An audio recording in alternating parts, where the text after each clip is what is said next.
আল্লাহ এবং রাসূলের আনুগত্য স্বীকার করলো, নিঃসন্দেহে সে অনুগ্রহপ্রাপ্তদের সঙ্গী হলো। সেই অনুগ্রহপ্রাপ্ত কারা? নবীজির 4 শ্রেণীর লোক। কয় শ্রেণী বলেন সবাই, কয় শ্রেণী? নবীজিন, সিদ্দিকিন, শুহাদা, সালিহিন।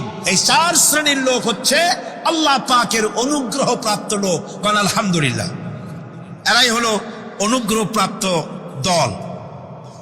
এখন নবী কারা? নবী হচ্ছেন যারা নাকি আল্লাহ পাকের কাছ থেকে ওহী প্রাপ্ত হয়েছেন, নিখিল মানুষের চিরন্তন শান্তি এবং কল্যাণের জন্য আল্লাহ পাকের নিকট থেকে সত্যের বিধান লাভ করেছেন। তারাই হচ্ছেন নবী, যারা আল্লাহ পাকের কাছ থেকে ওহী প্রাপ্ত হয়েছেন। আর নবীরা হচ্ছেন মাসুম, নবীরা হচ্ছে বেগুনাহ। নবীদের কোনো ভুল নাই, নবীদের কোনো গুনাহ নাই। কান সুবহানাল্লাহ। এই পৃথিবীর মধ্যে সুপার কোয়ালিটির মানুষ, সর্বশ্রেষ্ঠ মানুষ কারা? নবীরা। সর্বশ্রেষ্ঠ মানুষ কারা? এখানে আবার এক শ্রেণীর লোকেরা বলে যে নবীরে মানুষ কোয়া যাবে না। আছেন এমন লোক, নবীরে মানুষ কোয়া যাবে না। কেন? কয় না নবীর সম্মান কত। আচ্ছা, নবীরে মানুষ বলবো না তো বলবোটা কি? নবীরা কি ফেরেশতা? যদি ফেরেশতা বলি তাহলে কি নবীদের মর্যাদা বাড়ানো হলো? বলেন আপনারা, বাড়ানো হলো? তাহলে নবীদের কি বলবো? তারা কি জেন? যদি জেন বলি তাহলে তাতে কি মর্যাদা বাড়বে? সবচাইতে মর্যাদা বেশি কার? মানুষের। সুতরাং এক শ্রেণীর লোকেরা খামোখাই আলেম নামধারী লোক, অথচ নবীকে মানুষ বলতে রাজি না। কোরআনে কারীম সাফ করে আল্লাহ পাক পরিষ্কার করে বলেছেন, কুল ইন্নামা আনা বাশারুম মিসলুকুম ইউহা ইলাইয়া আন্নামা ইলাহুকুম ইলাহুন ওয়াহিদ। নবী বলুন, আমি তোমাদের মতো মানুষ, আমার উপরে ওহী আসে। ইন্নামা আনা বাশারুম মিসলুকুম, তোমাদের মতো মানুষ। একটু ভালো করে বিষয়টা বোঝেন। আরো বলেছি আমি, আজকে আবার স্মরণ করায় দেই। আল্লাহ শিখাই দিচ্ছেন, বলুন আমি তোমাদের মতো মানুষ, ফেরেশতা নই, জিন নই, আমার কাছে ওহী আসে। পার্থক্য এখানে। তবে আরো পার্থক্য আছে, সেটা হচ্ছে আমরা হচ্ছি সাধারণ মানুষ, নবীরা হচ্ছেন অসাধারণ মানুষ। সুবহানাল্লাহ। আমরা হচ্ছি মানব, রাসূল আল্লাহর পয়গম্বর হচ্ছেন মহামানব। কথা বুঝে আসছে? তার মানে হলো আমরা সাধারণ মানুষ। সাধারণ মানুষেরা গুনাহ করতে পারে, ভুল করতে পারে, সব রকমের গুনাহ করতে পারে। নবীরা কোনো গুনাহ করতে পারেন না। আল্লাহ পাক তাদের দিয়ে গুনাহ করান না। আল্লাহ পাক ফেরেশতা দিয়ে, আপন কুদরত দিয়ে নবীদেরকে হেফাজত করেন। সুবহানাল্লাহ। সুতরাং এই কথা বিশ্বাস করতে হবে, সমস্ত নবীরা হচ্ছেন মানুষ। নবীদের আদর্শই কেবলমাত্র আদর্শ, সেই আদর্শকেই গ্রহণ করতে হবে, তাকেই একমাত্র নেতা হিসাবে গ্রহণ করতে হবে। আবার নেতা বলতেও রাজি না। মুশকিল কি এক জায়গায়? কয় যে নেতা বলা যাবে না। কেন? কয় যে ওই যে মানুষেরা বলে, স্লোগান দেয়, আমার নেতা, তোমার নেতা, অমুক তমুক, হেন তেন, তো এগুলির সাথে নবীরে মিশানো এটা ঠিক না। আচ্ছা, নবীরে নেতা কব না, কবটা কি? নবী কি হয় নেতা হবে, না হয় অনুসারী হবে, এর বাইরে তো কিছুই নাই। হয় ইমাম, না হয় মুক্তাদি। বাইরে কি? বাইরে তো নাই কিছু। সুতরাং নবীকে মুক্তাদি হবে, নবীকে অনুসারী হবে? নিশ্চয়ই হাজার বার নবী হচ্ছেন ইমাম, নবী হচ্ছেন নেতা। আমরা যখন আরবিতে বলি, ওনারা নিজেরাও আরবিতে বলেন, তখন কোনো আপত্তি হয় না। আল্লাহুম্মা সাল্লি আলা সাইয়্যিদিনা মুহাম্মদ। সাইয়্যিদিনা মানে হচ্ছে আমাদের লিডার, আমাদের নেতা। সাইয়্যিদিনা যখন বলে তখন আপত্তি করে না, কিন্তু আমাদের নেতা বললেই আপত্তি করেন। বাংলা ভাষা, বাংলাদেশি মানুষ হইয়া বাংলা ভাষার প্রতি গভীর জ্ঞান দেখলে দুঃখই হয়। বন্ধুগণ, মনে রাখতে হবে, নবী হচ্ছেন মাসুম, বেগুনাহ এবং নেতা। আর মুহাম্মদ সাল্লাল্লাহু আলাইহি ওয়াসাল্লাম হচ্ছেন বিশ্ব নেতা, এতে কোনো সন্দেহ নাই। এই নবীর অনুসরণ করতে হবে। সিদ্দিকিন হচ্ছে সত্যকে যারা উদার, উন্মুক্ত, অকুণ্ঠ চিত্তে, দ্বিধাহীন ভাবে যারা গ্রহণ করেছে, এর বিপরীত যারা করেই নাই, তারাই হচ্ছেন সিদ্দিকিন। হযরতে, যেমন একটা দৃষ্টান্ত, হযরতে আবু বকর সিদ্দিক রাদিয়াল্লাহু তাআলা আনহু, মেরাজ থেকে হুজুর ফিরে এসেছেন সকালবেলায়, ফজরের নামাজ পড়ে বসেছেন কাবা শরীফে, তিনি বসে আছেন। তো তখন আবু জাহেল আসছে, এসে বলছে মুহাম্মদ সাল্লাল্লাহু আলাইহি ওয়াসাল্লাম প্রত্যেক দিনই তো নতুন নতুন কথা কও, আজকে কোনো নতুন কথা আছে? হুজুর বললেন হ্যাঁ নতুন কথা আছে। কি? বলে এই তো শেষ রাত্রে জিবরাইল আসছিল, আমারে নিয়ে গেল বাইতুল মুকাদ্দাসে, জেরুজালেমে গিয়ে নামাজ পড়লাম, ওইখান থেকে মহাকাশ পাড়ি দিলাম, 7 আকাশ পাড়ি দিলাম, সিদরাতুল মুনতাহা গেলাম, আরশে আজিম ভ্রমণ করলাম, আল্লাহর সাথে কথা কইলাম, জান্নাত জাহান্নাম দেখলাম, তারপরে আবার এই আইসা নামাজ পড়িয়া তোমাদের সাথে কথা বলতেছে। আবু জাহেল কয় যে খাইস, যাও মাথা টাথা একটু ভালো ছিল, এখন তাও সর্বনাশ হয়ে গেছে। কয় মুহাম্মদ সাল্লাল্লাহু আলাইহি ওয়াসাল্লাম তুমি যা বললা এই কথাটা আমি কি হুবহু মানুষের কাছে বলবো? হুজুর বলছেন অবশ্যই বলো গিয়ে। আবু জাহেল চিন্তা করলো দিস ইজ দ্য মোমেন্ট, এটাই হলো আসল সুযোগ পেয়ে গেছে মানুষকে বিভ্রান্ত করার জন্য। সবার আগে ছুটে চললো হযরত আবু বকর রাদিয়াল্লাহু তাআলা আনহুর বাড়িতে, যে বলছেন আবু বকর শুনেছ? বলে কি? মুহাম্মদ সাল্লাল্লাহু আলাইহি ওয়াসাল্লাম এইরকমের কথা বললো, বেচারার মাথা টাথা যাও ভালো ছিল শেষ। হুজুর বলছেন আবু জাহেল আমার রাসূল কি এরকম বলেছেন? আবু জাহেল বলছে আমার নিজ কানে শুনে আসলাম, এখনো তিনি সেখানে বসা। হযরত আবু বকর বলেন আবু জাহেল আমার আল্লাহর নবী তিনি যদি এরকম কথা বলে থাকেন তাহলে আমি কোনো সন্দেহ পোষণ করি না, অবশ্যই আল্লাহ রাব্বুল আলামিনের হাবিব যা বলেছেন তা সত্য। হযরত আবু বকর রাদিয়াল্লাহু তাআলা আনহু মসজিদে হারামে আসলেন, হুজুরকে জিজ্ঞেস করলেন হুজুর আবু জাহেল আমাকে এইসব কথা বললো, এগুলি কি ঠিক? হুজুর বললেন হ্যাঁ। তিনি ঘটনা বয়ান করলেন। হযরত আবু বকর বললেন হে রাসূল আপনি যা বলেছেন সত্য বলেছেন, আপনার মেয়েরাজ ঠিক হয়েছে, সঠিক হয়েছে, সন্দেহ নাই। হুজুর বলেন আবু বকর তুমি তো শুধু আবু বকর নাও, তুমি সিদ্দিক। সত্যকে যারা অকুণ্ঠ চিত্তে দ্বিধাহীন ভাবে যারা সত্যের সামনে মাথা নত করেছে, গ্রহণ করে নিয়েছে, দ্বিমত পোষণ করে নাই, কোন রকমের দুষ্ট বুদ্ধির আশ্রয় গ্রহণ করেনি, উল্টাপাল্টা করেনি, এই সমস্ত মানুষেরই হলো সিদ্দিক। আর এদের দলকেই সিদ্দিকিন বলা হয়। তাহলে নবিয়্যিন, সিদ্দিকিন এনারা হচ্ছেন নিয়ামত প্রাপ্ত। 3 নম্বরে হচ্ছে শুহাদা, সত্যকে যারা সত্যের সাক্ষী দিয়েছে, সত্যের সাক্ষ্যদাতা। সত্য হচ্ছে ইসলাম। সত্য কি? ইসলাম। সত্য হচ্ছে আল্লাহ, সত্য হচ্ছে নবী, সত্য হচ্ছে কোরআন, সত্য হচ্ছে হাদিস। এই মহাসত্যকে যারা স্বীকৃতি দিয়েছে, নিজেদের কথা দিয়ে, কাজ দিয়ে, ধন দিয়ে, সম্পদ দিয়ে, এমনকি নিজের জীবনটা এই রাস্তায় বিলিয়ে দিয়ে মহাসত্যের চিরস্থায়ী সাক্ষী দিয়ে দুনিয়া থেকে যারা বিদায় হলেন ওনারা হচ্ছেন শহীদ।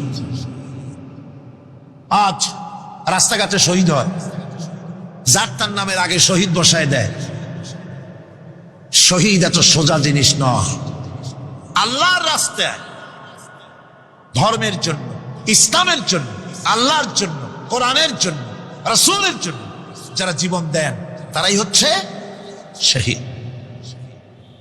এই শহীদদের মর্যাদা আল্লাহ রাব্বুল আলামিন এত বেশি মর্যাদা দান করেছেন, শহীদদের মর্যাদা আল্লাহ পাক দিয়েছেন কিয়ামতের দিন শহীদদেরই কোনো বিচার করা হবে না। আল্লাহ রাব্বুল আলামিন শহীদদেরকে বিনা বিচারে জান্নাত দিয়ে দিবেন। শহীদের বিশাল মর্যাদা, বিরাট মর্যাদা। এই শহীদ শাহাদাতের তামান্না প্রত্যেক মুসলমানের ভিতরে থাকতে হবে। হুজুর বলেছেন শহীদি মওতের যন্ত্রণা পিঁপড়ায় কাটার যন্ত্রণার চাইতে বেশি কিছু নয়। শাহাদাত হচ্ছে এপারে মওত আর ওপারে আল্লাহর সঙ্গে দেখা হয়ে যাবে। শহীদি মওত হচ্ছে আল্লাহর সঙ্গে দেখা করার একটা সেতু বন্ধন, একটি সেতু, একটি ব্রিজ, একটা পুল, একটা সাঁকো।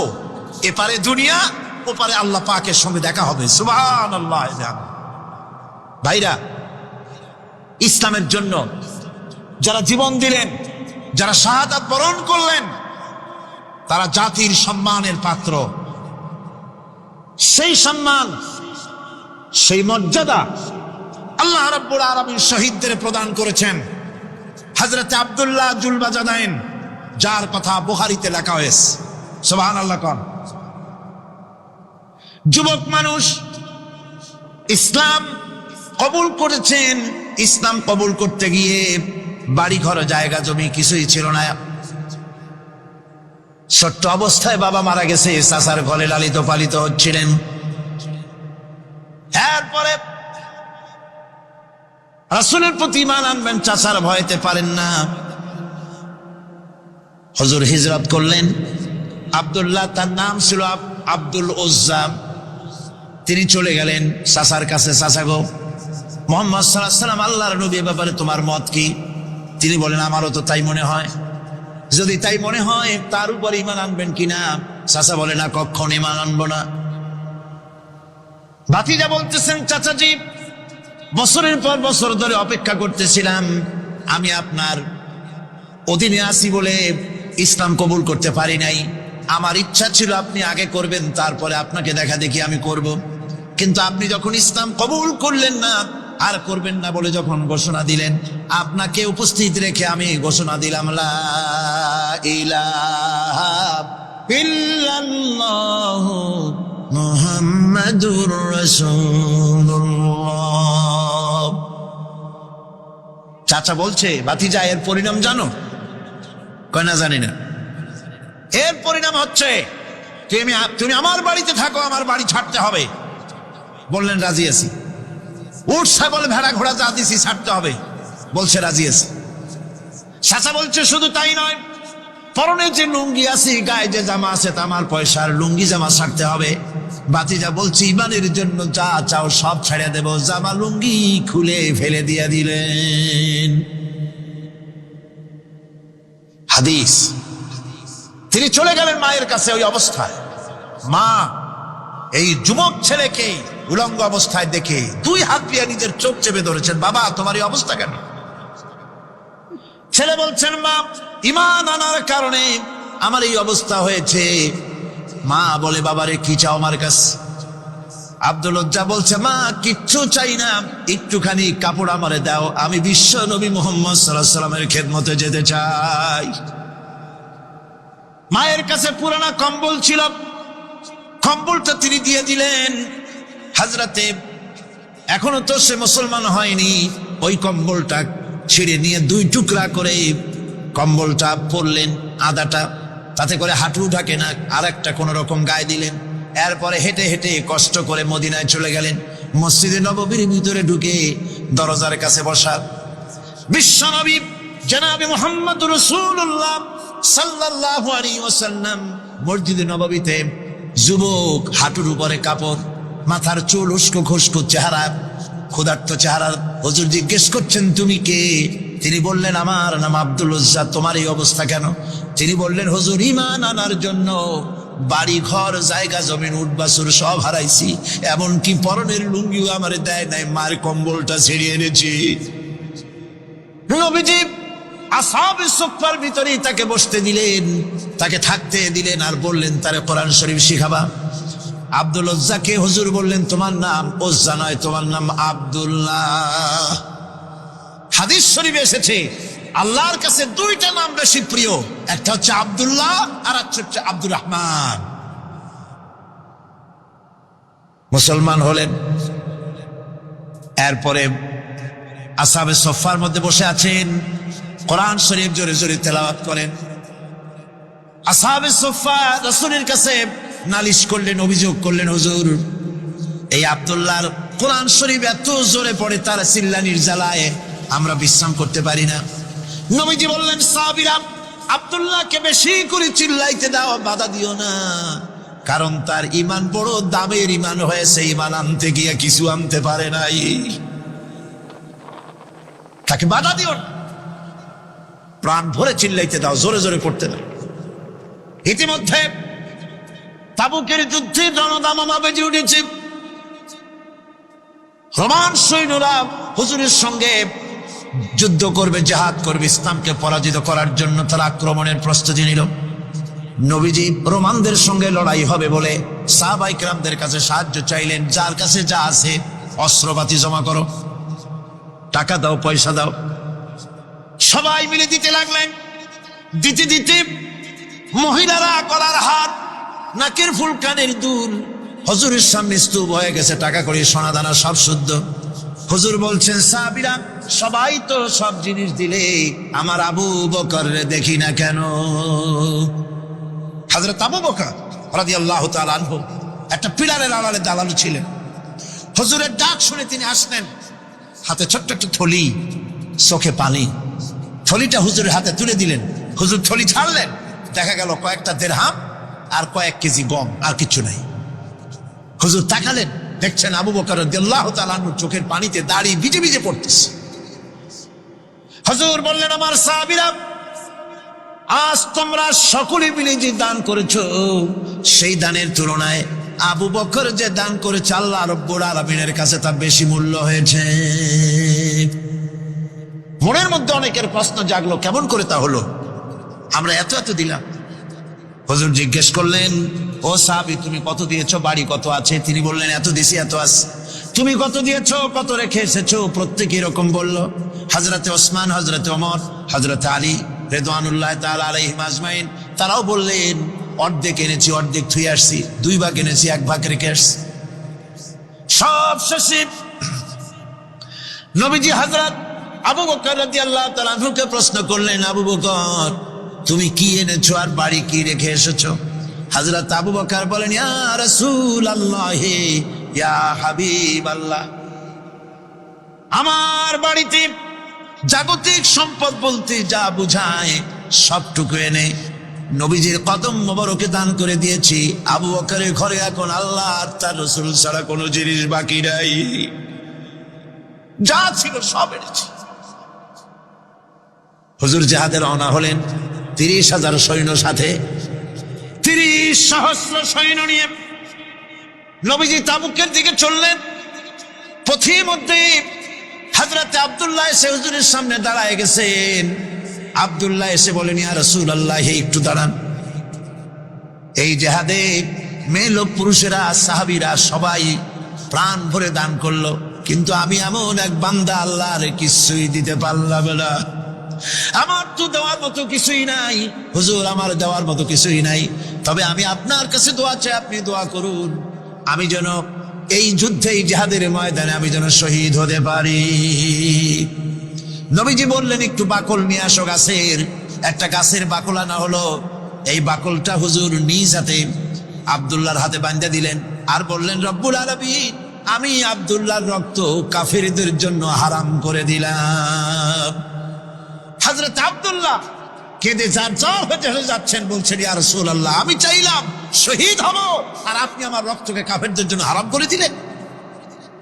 হুজুর বলেন, আব্দুল্লাহ রে, এখন যদি তোমার মৃত্যু জ্বরের ভিতরে হয়, আল্লাহ রাব্বুল আলামিন তোমারে শাহাদাত নসিব করে দিবেন।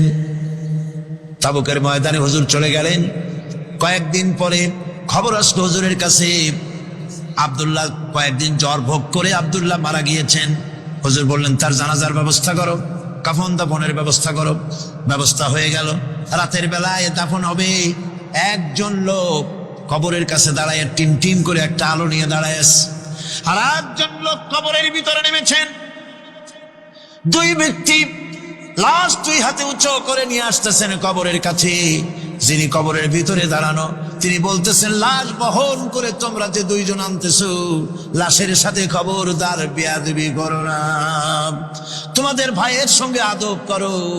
এই বলে কবরের ভিতরে যিনি দাঁড়িয়েছিলেন, তিনি লাশটারে ধরলেন। কবরের ভিতরে দাঁড়াইয়া যিনি লাশ ধরেছেন, লাশকে কবরে শোয়াই দিয়েছেন, তিনি আর কেউ নন, তিনি বিশ্ব নবী মুহাম্মদুর রাসূলুল্লাহ। নিজের হাতে হযরত আব্দুল্লাহকে শোয়াই দিলেন। লাশ বহন করে যে 2 জন আনলেন, তার একজন হলেন হযরত আবু বকর, আর একজন হযরত ওমর রাদিয়াল্লাহু তাআলা আনহুমা। আর আলো নিয়ে যিনি দাঁড়িয়েছেন, টিম টিম করে জ্বলতেছেন, তিনি হযরত বেলাল। কবরের ভিতরে হযরত আব্দুল্লাহকে শুইয়ে দিয়ে উপরে মাটি দিয়ে নবীজি কবরের 2 দিকে হাত দিয়া আল্লাহ রাব্বুল আলামিনের দরবারে ফরিয়াদ তুললেন, রব্বুল আলামিন, আমি আজকে সন্ধ্যা পর্যন্ত এই আব্দুল্লাহর প্রতি রাজি ছিলাম, খুশি ছিলাম। আল্লাহ গো, তুমি আব্দুল্লাহর প্রতি রাজি হয়ে যাও। হযরত ইবনে মাসউদ রাদিয়াল্লাহু তাআলা আনহু পাশে দাঁড়ানো ছিলেন। চিৎকার দিয়ে কেঁদে কেঁদে বললেন, আয় আল্লাহ তাআলা, এই কবরের ভিতরে আজকে আব্দুল্লাহ লাশটা না হইয়া যদি আমার লাশ হতো, আমার ভাগ্যটা খুলে যেত। শহীদের মর্যাদা আল্লাহ পাকের কাছে সব থেকে বেশি।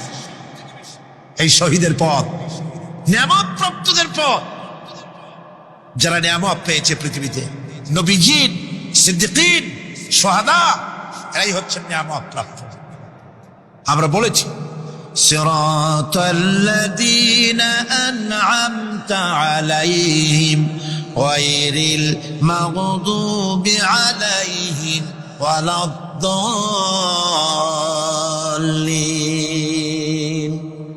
নিয়ামত প্রাপ্তদের পথ চাই, অনুগ্রহ প্রাপ্তদের পথ, আর অভিশপ্ত পথভ্রষ্টদের পথ আমরা চাই না।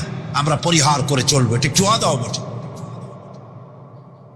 যারা অভিশপ্ত, যারা পথভ্রষ্ট, ওরা কারা? মাগদুব এবং দল্লিন। মাগদুব হচ্ছে অভিশপ্ত, দল্লিন হচ্ছে পথভ্রষ্ট। দুনিয়ার সমস্ত মুফাসসিরিন, মুহাদ্দিসিন সব একমত, মাগদুব হচ্ছে ইহুদিরা। মাগদুব কারা? বলেন না কারা? আর দল্লিন, অভিশপ্ত কারা? খ্রিস্টানেরা। বলেন কারা?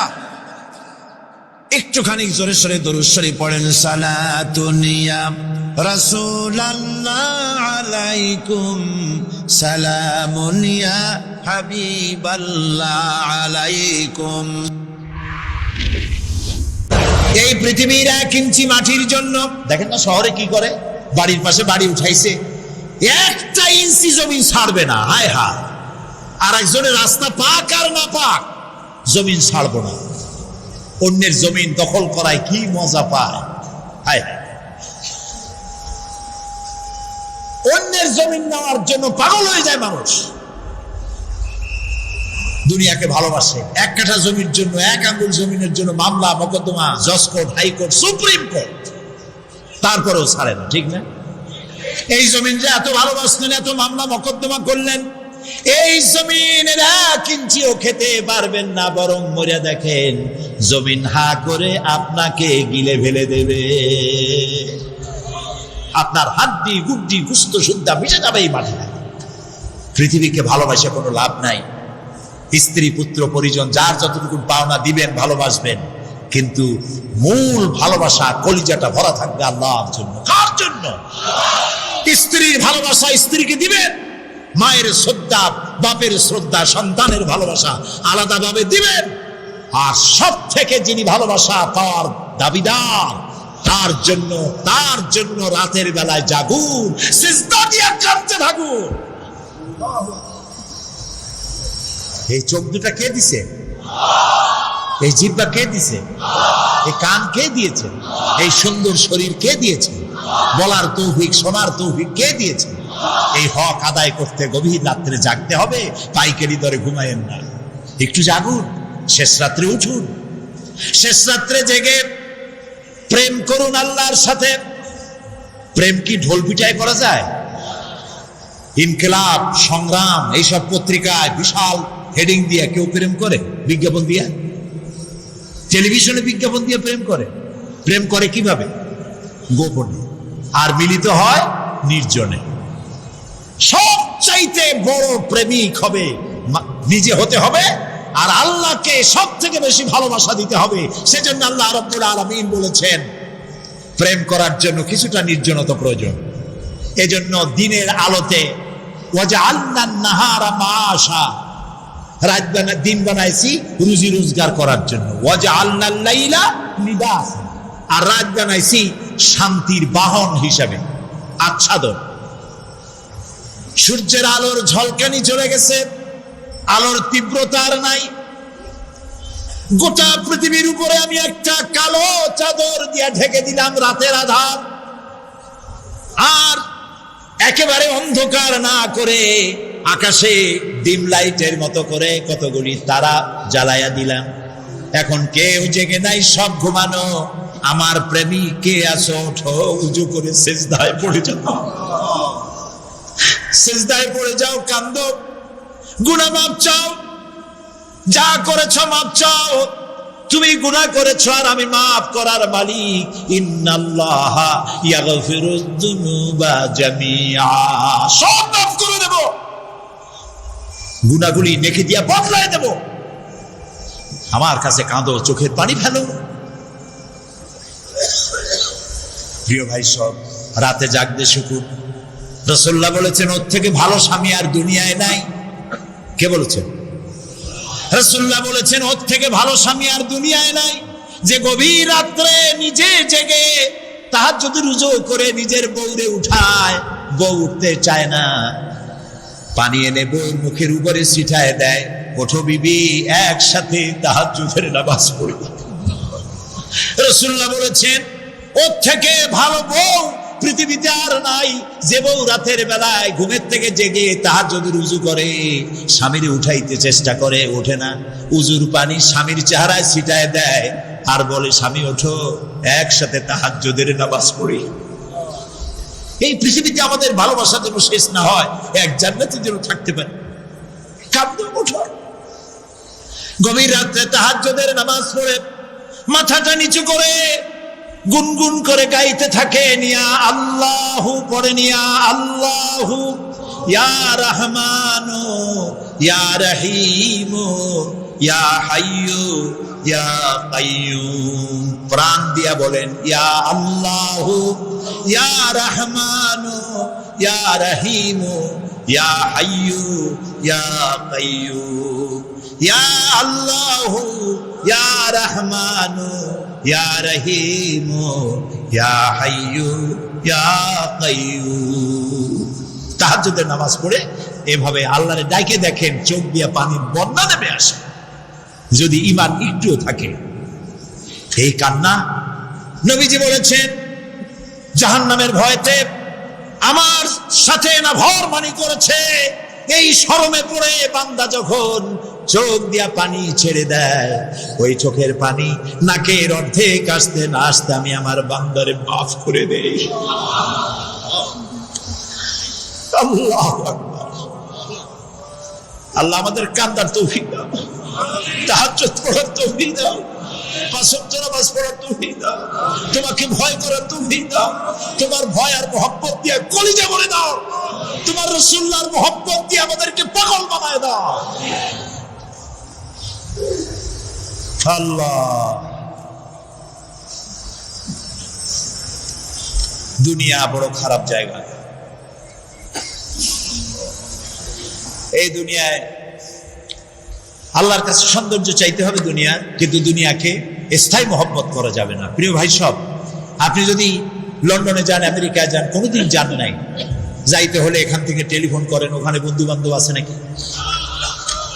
তো লন্ডনে আমেরিকায় সেখানে যাবেন, ওখানে আপনার বন্ধু বান্ধব গ্রামের লোক আছে কিনা খোঁজ করেন, ঠিক না? আবার এখান থেকে ফরেন কারেন্সি নিয়ে যান, যেহেতু ওখানে টাকা চলবে না। টেলিফোন করেন, মোবাইল করেন, ফ্যাক্স পাঠান, আরো টাকা পয়সার সাথে নেন। এরপরেও চিন্তা থাকে আল্লাহ এরপরে যদি কেউ না আসে তাহলে আমি যাবো কেমন। এরপরে যাওয়ার সময় আবার বলে দেন যে ভাই আমি কিন্তু আসতেছি, লন্ডন কোনোদিন আসি নাই, তুমি কিন্তু এয়ারপোর্টে থাকো।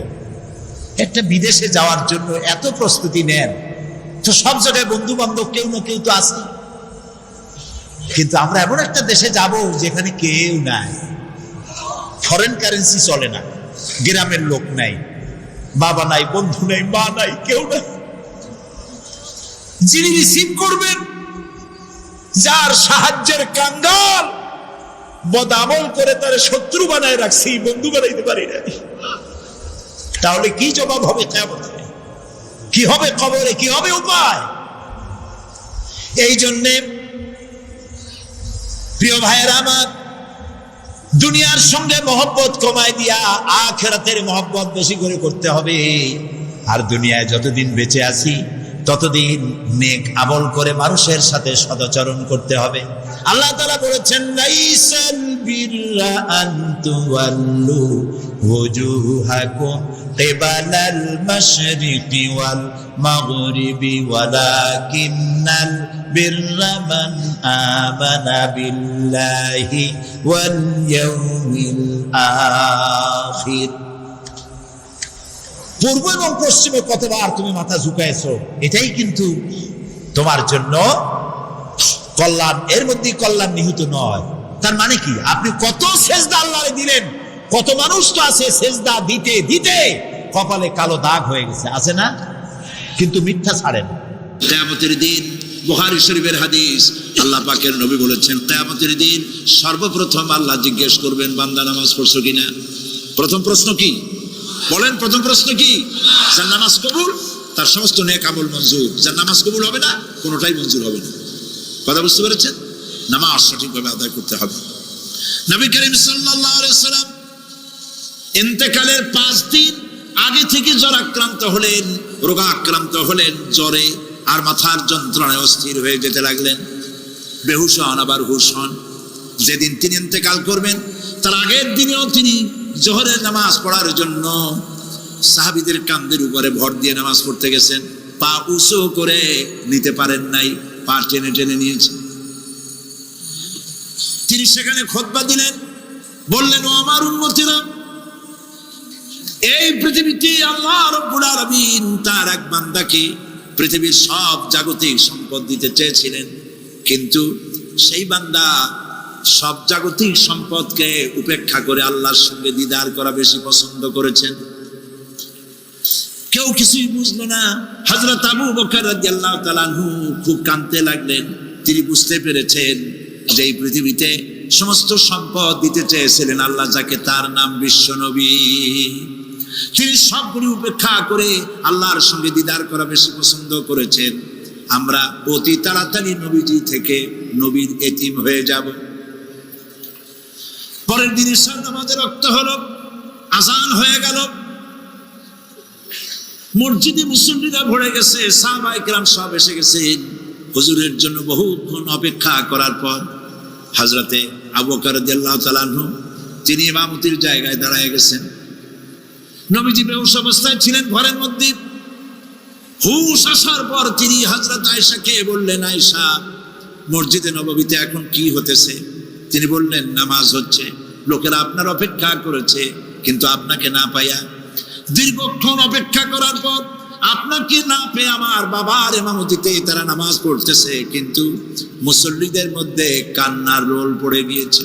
তাদের ধারণা হয়েছে নবীজির জায়নামাজে যখন হযরত আবু বকর দাঁড়ায় গেছে, নবীজির পিছনে নামাজ পড়া আর আমাদের কিসমতে হবে না। নবীজি বলছেন, আয়েশা রে, মসজিদে নববীর দিকের দরজাটা খুলে দাও, আমি নামাজের দৃশ্য দেখতে চাই। দরজা খুলে দেওয়া হলো। নবীজি কোন রকম মাথা উঁচু করে মসজিদে নববীতে নামাজের দৃশ্য নিজে অবলোকন করে আবার শুয়ে পড়লেন। হযরত আয়েশা লক্ষ্য করে দেখেন নবীজির চোখের পানি দিয়ে কোনা দিয়া পানি বেয়ে বেয়ে পড়ছে। হযরত আয়েশা প্রশ্ন করলেন, ইয়া রাসূলুল্লাহ, নামাজের দৃশ্য দেখি কাঁদছেন কেন? হুজুর বলেন, আয়েশা রে, এটা কোনো দুঃখের পানি নয়, আমি কাঁদতেছি এই জন্যে, এই নামাজের জামাত কায়েমের জন্য তাইফের ময়দানে অনেক রক্ত ঝরেছে, আবার উহুদের ময়দানে দান দান শহীদ হয়েছে, সাহাবায়ে কেরাম জীবন দিয়েছে। আজ আমি দেখতে পেলাম আমার উম্মতেরা জামাতে নামাজ পড়ছে। আমার ধারণা হলো ভবিষ্যতে কিয়ামত পর্যন্ত আমার উম্মতেরা এইভাবে জামাত বন্দী হয়ে নামাজ আদায় করবে। নবীজি আমার ব্যবসায় বললেন, মসজিদে নববী থেকে আজ আর কেউ বাড়ি যায় না, সবাই কান্দে। আজ রাত বোধহয় নবীজি কাটাবেন না। মেয়েরা কাঁদতেছে, সাহাবায়ে কেরাম কাঁদতেছেন, আজওয়াজে মুতাহারাত তারা কাঁদতেছেন। নবীজির আবার হুশ হলো, তাকায় দেখেন ঘরের মধ্যে কান্নাকাটি, মসজিদে নববীতে কান্নাকাটি। সব থেকে বেশি কাঁদতেছেন মা ফাতেমা। নবীজি হযরত ফাতেমার কান্না দেখে ইশারা করলেন, কাছে আয়। হযরত ফাতেমা রাসূলের কাছে গেলেন। নবীজি কানে কানে কি যেন বললেন, কান্নাটা বন্ধ হয়ে গেল। হযরত আয়েশা জিজ্ঞেস করলেন, মা, তোমার আব্বা তোমার কানে কি বললো আর কান্না বন্ধ হয়ে গেল? হযরত ফাতেমা বলে, আম্মাজি, আমার আব্বা আমাকে বললেন, মা ফাতিমা, তোমার কান্না আমার বরদাস্ত হয় না, কেঁদো না, আমি মৃত্যুর পরে সকলের আগে তোমার সাথে আমার দেখা হয়ে যাবে। হযরত ফাতেমা বলছেন, আম্মাজি, আমি বুঝতে পেরেছি আমার আব্বার এই কথার অর্থ কি। নবীজির ইন্তেকালের পরে আত্মীয় স্বজনের মধ্যে সবার আগে আমার মৃত্যু হবে, আর আমার পিতার সাথে আমি মিলিত হতে পারবো। রাত যখন শেষ হয়ে এলো, নবীজি হুঁশ হয়েছে, তাকায় দেখেন হযরত জিবরাইল দাঁড়ানো। হযরত জিবরাইল নবীজির চেহারা মোবারকের দিকে তাকায় বলেন, আসসালামু আলাইকা ইয়া রাসূলুল্লাহ। আল্লাহ আপনাকে সালাম বলেছেন, আর আল্লাহ পাক জানতে চেয়েছেন আপনার মুখে আপনি কেমন আছেন। আল্লাহ জানেন আপনার অবস্থা কি, তারপরেও আপনার মুখে শুনতে চেয়েছেন আপনি কেমন আছেন। নবীজি বলছেন, জিবরাইল বড় কষ্টে আছি, বড়ই যন্ত্রণা, বড়ই কষ্ট। হযরত জিবরাইল বলছেন, ইয়া রাসূলুল্লাহ, আজকে এক নতুন ফেরেশতা আমি সাথে করে নিয়ে এসেছি। এই ফেরেশতা পৃথিবীর কোন নবী অথবা কোন মানুষের কাছে যাওয়ার জন্য অনুমতি চায় না, আজ আপনার কাছে অনুমতি ভিক্ষা চায় কাছে আসার জন্য। ওই ফেরেশতার নাম হচ্ছে মালাকুল মউত। হযরত মালাকুল মউত বলেন, ইয়া রাসূলুল্লাহ, এই পৃথিবীতে আদম আলাইহিস সালাম থেকে নিয়ে পর্যন্ত কোন মানুষের জান কবজের জন্য আমার অনুমতি চাওয়া লাগে নাই, আর কোনোদিন লাগবে না। আজ আমি আসার সময় আল্লাহ বলেছেন আপনার জান কবজের জন্য আমি যেন আপনার কাছে অনুমতি ভিক্ষা চাই। নবীজি বলছেন, আমি যদি অনুমতি না দেই তো কি হবে? হযরত মালাকুল মউত বলছেন, ইয়া রাসূলুল্লাহ, অনুমতি যদি না দেন আমি ফেরত চলে যাব, আমাকে সেভাবেই বলা হয়েছে। হযরত জিবরাইল বলেন, ইয়া রাসূলুল্লাহ, আল্লাহ রাব্বুল আলামিন আপনার দিদারের ইন্তজার করতেছে।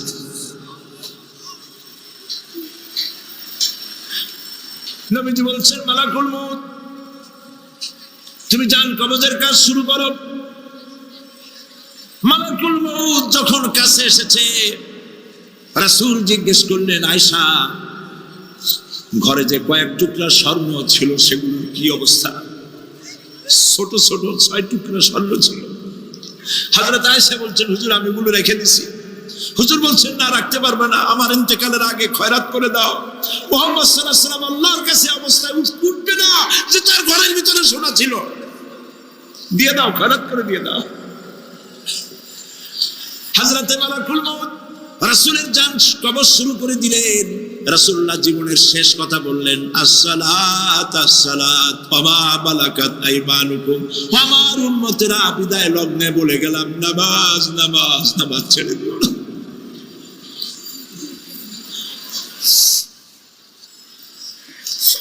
প্রিয় ভাইরা, নবী করিম সাল্লাল্লাহু আলাইহি ওয়াসাল্লাম জীবনের শেষ কথা বলে গেছেন নামাজ।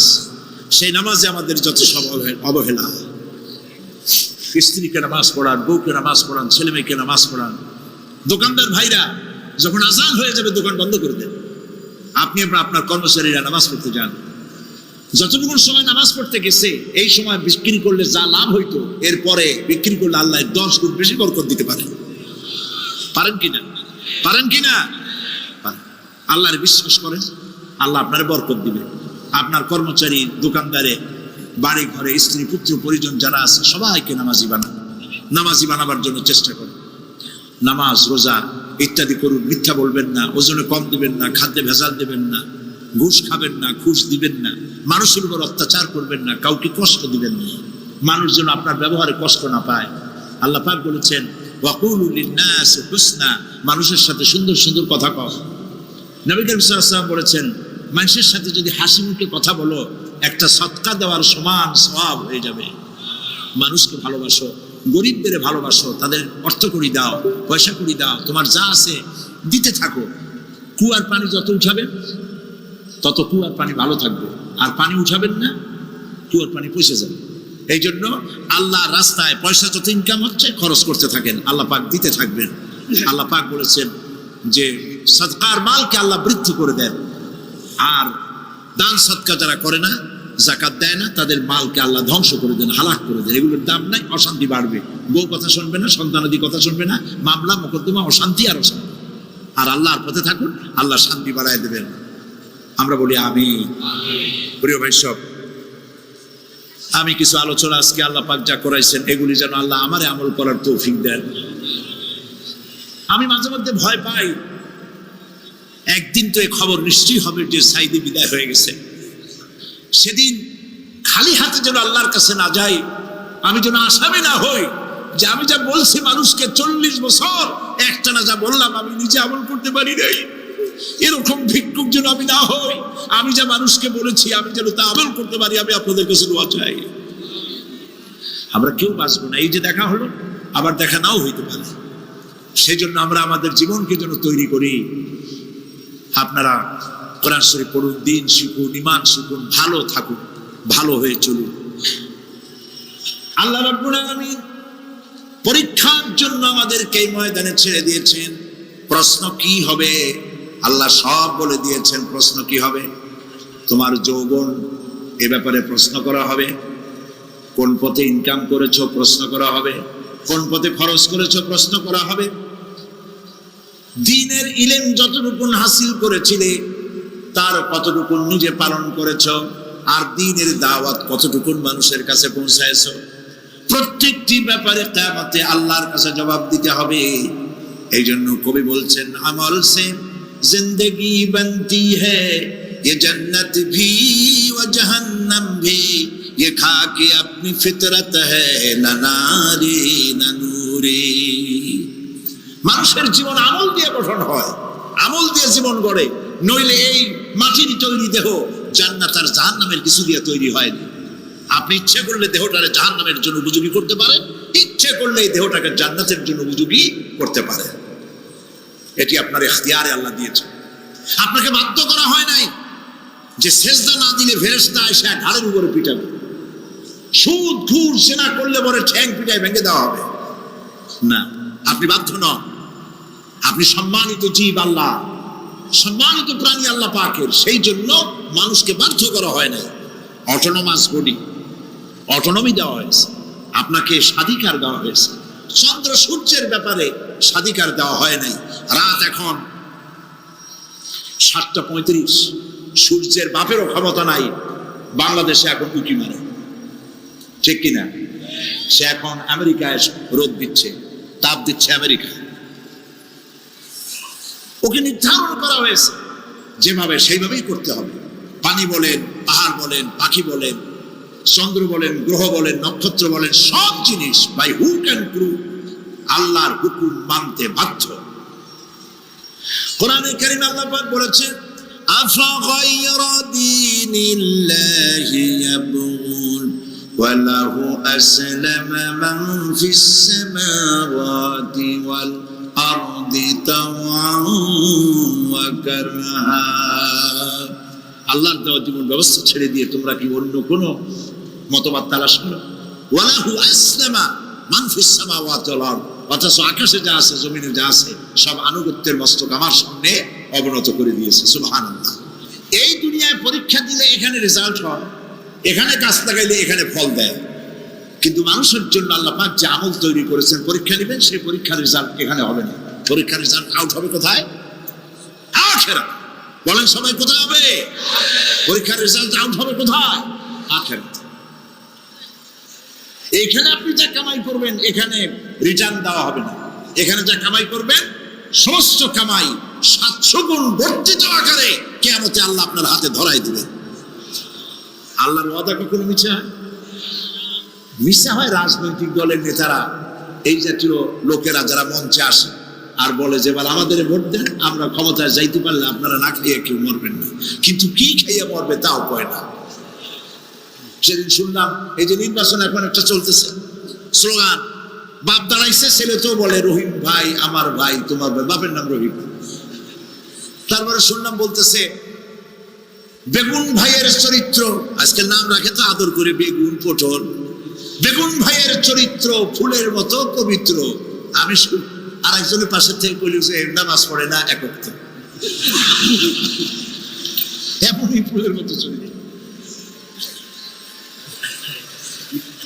তো দুনিয়ার ময়দানে আপনি যা কামাই করবেন এখানে রেজাল্ট আউট হবে, এখানে আপনি পাবেন ফল, এখানে পাবেন। যা করবেন এখানে গাছ লাগাবেন, ফল লাগাবেন, এখানে পাবেন।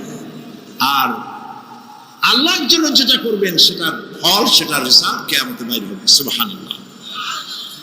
এখানে পরীক্ষা দিয়ে যদি কেউ ফেল করে, ম্যাট্রিক পরীক্ষা দিয়ে ফেল করেছে, ফাজিল পরীক্ষা দিয়ে ফেল করেছে, আবার পরীক্ষা দিয়ে পাস করার সুযোগ আছে, আবারও ফেল করেছে, আবারও পরীক্ষা দিয়ে পাস করার সুযোগ আছে। 10 বার যদি ফেল করে আরো 10 বার পাস পরীক্ষা দিয়ে পাস করার সুযোগ আছে। কিন্তু কিয়ামতের দিন আল্লাহ রাব্বুল আলামিনের জীবনের পরীক্ষায় কোনো মানুষ যদি আল্লাহর আদালতে ফেল করে বসে একবার, দ্বিতীয়বার পরীক্ষা দেওয়ার আর কোনো সুযোগ নাই। এই পৃথিবীতে যদি কেউ নিম্ন আদালতে মামলায় হেরে যায়, জজ কোর্টে করবে, যদি হেরে যায় হাইকোর্টে করবে, হেরে গেলে আপিল করবে সুপ্রিম কোর্টে, সুপ্রিম কোর্টেও যদি হেরে যায় তাহলে প্রেসিডেন্টের কাছে আপিল করবে। সুযোগ আছে কয়েকবার। কিন্তু কিয়ামতের দিন জীবনের আদালতে কোনো মানুষ যদি একবার ফেল করে বসে, জীবনের মামলায় যদি একবার হেরে যায়, দ্বিতীয়বার আপিল করার আর কোনো জায়গা নাই। সে আখিরাতে রেজাল্ট আউট হবে। আমরা সব মরে যাব, আমরা সব কি হব? সব মরে যাব। আল্লাহ পাক আমাদেরকে উঠাবে না। মানুষকে কবরে রাখার সময় আমরা কি বলি? মিনহা খালাকনাকুম, জানেন না? পড়েন, মিনহা খালাকনাকুম ওয়া ফিহা নুঈদুকুম ওয়া মিনহা নুখরিজুকুম তারাতান উখরা। এই মাটি দিয়ে তোমাকে তৈরি করা হয়েছিল, এই মাটির মধ্যে রেখে গেলাম, এর থেকে আবার তোমাকে উত্থিত করা হবে। কে বলতেছেন এ কথা? আল্লাহ পাক বলছেন, আল্লাহ তাআলা বলছেন। কি নিষ্ঠুর এই পৃথিবী! ভেবে দেখেছেন কি একবারও? একবারও কি ভেবে দেখেছেন এই পৃথিবী কত নিষ্ঠুর? এই সন্তান সন্ততি সব একটি মোহ, একটি মায়া, একটি মহব্বত, একটি প্রতারণা। যে বইয়ের জন্য হারাম ইনকাম করেছেন, যে সন্তানদের জন্য হারাম ইনকাম করেছেন, জান দিলেন, রক্ত দিলেন, জীবন দিলেন, সারা রাত কষ্ট করেছেন, দৌড়দৌড়ি করেছেন, যখন মরে গেলেন, যে বাচ্চাটা আপনি করে না দিলে কলিজা ঠান্ডা হয় না, সেই বাচ্চা বলবে, মাকে বলবে, মা বাপের লাশ যে রুমে আছে আমার সেখানে নিও না, আমার ভয় করে। ঠিক কিনা? স্ত্রীও আরো 2-1 লোক না হলে লাশের ঘরে থাকতে পারবে না, তারও ভয় করবে। থাকলে বড় জোর মা থাকতে পারে, বাপ থাকতে পারে। যাকে বিবাহ করার পর অনেক সন্তান আছে, মা বাপকে চোখে দেখতে পারে না, বউর কথা মতো মায়ের সাথে কথা বলা বন্ধ করে দেয়। হয়তো কুমিল্লা এরকম নাও থাকতে পারে। বউ তো নালিশ করছে, মায়ের সাথে কথা বলে, আবার বলে এই বুড়িটা মরে না কেন? নাউযুবিল্লাহ, নাউযুবিল্লাহ। বুড়িটারে মরার কথা বলতেছো তুমি। তোমার ছোট্টবেলায় যখন তোমার টাইফয়েড হয়েছিল, অসুখ করেছিল, গরিব বাবা, বাড়িতে ল্যাপ নাই, খাতা নাই, তোষক নাই, সেই জায়গায় মা তার কাপড় বিছায় দিয়া বুকের উপরে নিজের শরীরের উষ্ণতা দিয়া বাঁচায় রাখার চেষ্টা করেছে, নিজে না খেয়ে খাওয়াইছে, অসুখ সারে না। মা ওই মুমূর্ষু বাচ্চার সেরানে তার মাথার কাছে বসে তাহাজ্জুদের নামাজ পড়ে কোরআন শরীফ তেলাওয়াত করে, চোখ দিয়া পানি পড়ে আর বলতে থাকে, রব্বুল আলামিন আমার জীবনটারে দিয়ে আমার কলিজার টুকরা সন্তানটারে বাঁচাইয়া দাও। যেই মা নিজের জীবন দিয়া সন্তান বাঁচাইতে চাইলো, সেই সন্তান আজকে বউ পাইয়া মাকে ভুলে যায়, মায়ের সাথে খারাপ ব্যবহার করে। আল্লাহ রাব্বুল আলামিন বলেছেন, মা বাবার সঙ্গে খারাপ ব্যবহার করো না, ভালোবাসায় কথা বলো। ওয়াকুল লাহুমা কাওলান কারীমা, সম্মান সূচক কথা বলো। মা বাবার জন্য দোয়া করো আমার কাছে। কে বলতেছে? আল্লাহ তাআলা বলছেন, দোয়া করো আমার কাছে এই ভাষায়, রব্বিরহামহুমা কামা রাব্বায়ানি সাগীরা। পড়েন সবাই, রব্বিরহামহুমা কামা রাব্বায়ানি সাগীরা। আয় আমার রব, আমার মা বাপ যেমনি ছোটবেলায় আমাকে অত্যন্ত যত্ন করে লালন পালন করেছে, আল্লাহ তাআলা তুমি দয়া করে আমার মা বাপকে তোমার রহমতের করে লালন পালন করো। সুবহানাল্লাহ। প্রত্যেক নামাজের পর সকলে এই দোয়া পড়বেন, মনে থাকবে? মনে থাকবে? প্রিয় ভাই সব,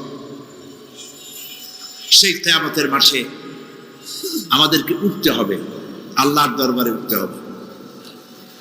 সেই সময় আমাদেরকে কেউ উপকার করবে না। يوم لا ينفع مال ولا بنون, সম্পদ আর সন্তান সন্ততি কোনো কাজে লাগবে না। মা তার সন্তানকে চিনবে না, সন্তান তার মাকে চিনবে না, বাপ তার সন্তানকে চিনবে না, কেউ কাউকে পরিচয় দিবে না। কি মারাত্মক অবস্থা! মানুষ চরম অসহায় হয়ে যাবে। চতুর্দিকে ফেরেশতার আনাগোনা, সূর্য মাত্র 1 হাত উপরে, প্রচন্ড তাপ নিয়ে সূর্য অবস্থান নেবে, মাথার চান্দি ফেটে গিয়ে গুনাহগারের মাথার মগজ গলে গলে পড়তে থাকবে। পিপাসার যন্ত্রণায় জিহ্বাটা ঝুলে কুকুরের মতো করে নাভিস্থল পর্যন্ত ঝুলে পড়বে। কেউ উপকার করবে, কেউ জিজ্ঞাবেও না। অনেক লোক আছে পীরের কাছে মুরিদ হয় আর মনে করে পীর সাহেব কারে কিয়ামতে সুপারিশ করবে। অসম্ভব। আয়াতুল কুরসির মধ্যে আমরা পড়ি, মান যাল্লাযী ইয়াশফাউ ইনদাহু ইল্লা বিইজনিহি। কে আছে এমন, কার হিম্মত আছে আল্লাহ পাকের বিনা অনুমতিতে কথা বলে? সুবহানাল্লাহ বলে। কোথার পীর কোথার খাজা বাবা হারায় যাবে। ইব্রাহিম আলাইহিস সালামের মতো পয়গম্বর কি মনে করে? আল্লাহর খলিল। ইব্রাহিম আলাইহিস সালাম আল্লাহর কি? আল্লাহর খলিল। আল্লাহর খলিল কিয়ামতের দিন বলবেন, আল্লাহ পাক, আয় আল্লাহ তাআলা, আমার বাপের কাছে আমার একটা ওয়াদা ছিল, আমি সুপারিশ করবো তার জন্য, তুমি দয়া করে আমার বাপকে জাহান্নাম থেকে ক্ষমা করো, আমি তার জন্য সুপারিশ করতেছি। আল্লাহ তাআলা বলবেন, ইব্রাহিম, তোমার সুপারিশ মঞ্জুর হলো না। কথা বুঝতেছেন না? বুঝতেছেন না? ইব্রাহিম আলাইহিস সালাম যদি বাপের জন্য সুপারিশ করতে না পারে, ইব্রাহিম আলাইহিস সালাম তিনি যদি তার বাপের জন্য সুপারিশ করে যদি ব্যর্থ হন, আপনার পিসাব কোন কামে লাগবে চিন্তা করেন। নবী করিম সাল্লাল্লাহু আলাইহি ওয়াসাল্লামকে প্রশ্ন করা হয়েছে, হে রাসূল, আপনার আব্বা আম্মার অবস্থা কি হবে? কথা কি শোনেন নাকি? আপনার আব্বা আম্মার অবস্থা কি হবে? নবী করিম সাল্লাল্লাহু আলাইহি ওয়াসাল্লাম বলেছেন, আমি আমার আব্বা আম্মার কোনো উপকারে আসবো না। ইন্না লিল্লাহি ওয়া ইন্না ইলাইহি রাজিউন। তাহলে কোন সাহসে মনে করতেছেন কোন পীর কোন একটা বিদেশ থেকে দেশের থেকে একটা নাসিল হলো আর ওইটার পিছনে পিছনে দৌড়াবেন, সে আপনারা নাজাত দেবে, তার পায়ে চুমা খাবেন? এই পায়ে হাত দিয়ে কদম বুঝি করা বাদ দেন। টাকা ইনকাম করার জন্য মানুষকে ভুল পথে পরিচালিত করছে অনেক পীর। আছে না? খালি মানুষের টাকা দেয়, জামায় অনেক পকেট, খালি টাকা নেয় সমানে ঢুকাইতে দেখে চতুর্দিক দিয়ে। বাইরে বোঝার উপায় নাই, কিন্তু অনেক পীর আছে এমন, ঢাকা শহরে বড় বড় মার্কেটের মালিক, আমি জানি, বড় বড় মার্কেটের মালিক, বিরাট ব্যবসায়ী, জামা পরিষ্কার করে না 2 মাসও, মানুষকে দেখাবার জন্য গামছাটা নাকের কাছে ধরে ফত ফত করে আওয়াজ করে, মনে হয় যেন কাঁদতেছে। আজ মিশিয়ে আলতাসান্ড হাবিজাবি জিকির শিখা, লা ইলাহা কতক্ষণ, ইল্লাল্লাহ কতক্ষণ, আল্লাহ আল্লাহ কতক্ষণ, কোথায় পাইছো? ইল্লাল্লাহ ইল্লাল্লাহ কিসের জিকির? ইল্লাল্লাহ মানে কি? আল্লাহ ছাড়া, আল্লাহ ছাড়া, আল্লাহ ছাড়া, আল্লাহ ছাড়া কি? কাজী রাসূলুল্লাহ যা করেন এগুলি বেদাত। এইসব পীরের পাশে যাবেন না, মনে থাকবে।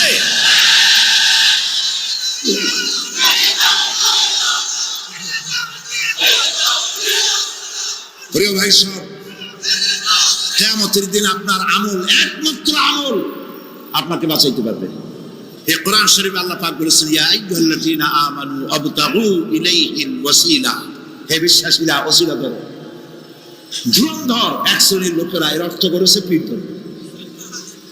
দুনিয়ার কোন তাফসীর যত মুফাসসির পৃথিবীতে জন্মগ্রহণ করেছেন, কোন মুফাসসির এটা বলেন নাই ওয়াবতাগু ইলাইহিল ওয়াসিলার মানে হলো পীর ধরো, বরং সমস্ত তাফসীর মুহাক্কিকিন বলেছেন ওয়াবতাগু ইলাইহিল ওয়াসিলা আয় আমল সালেহ, নেক আমলের ওসিলা ধরো।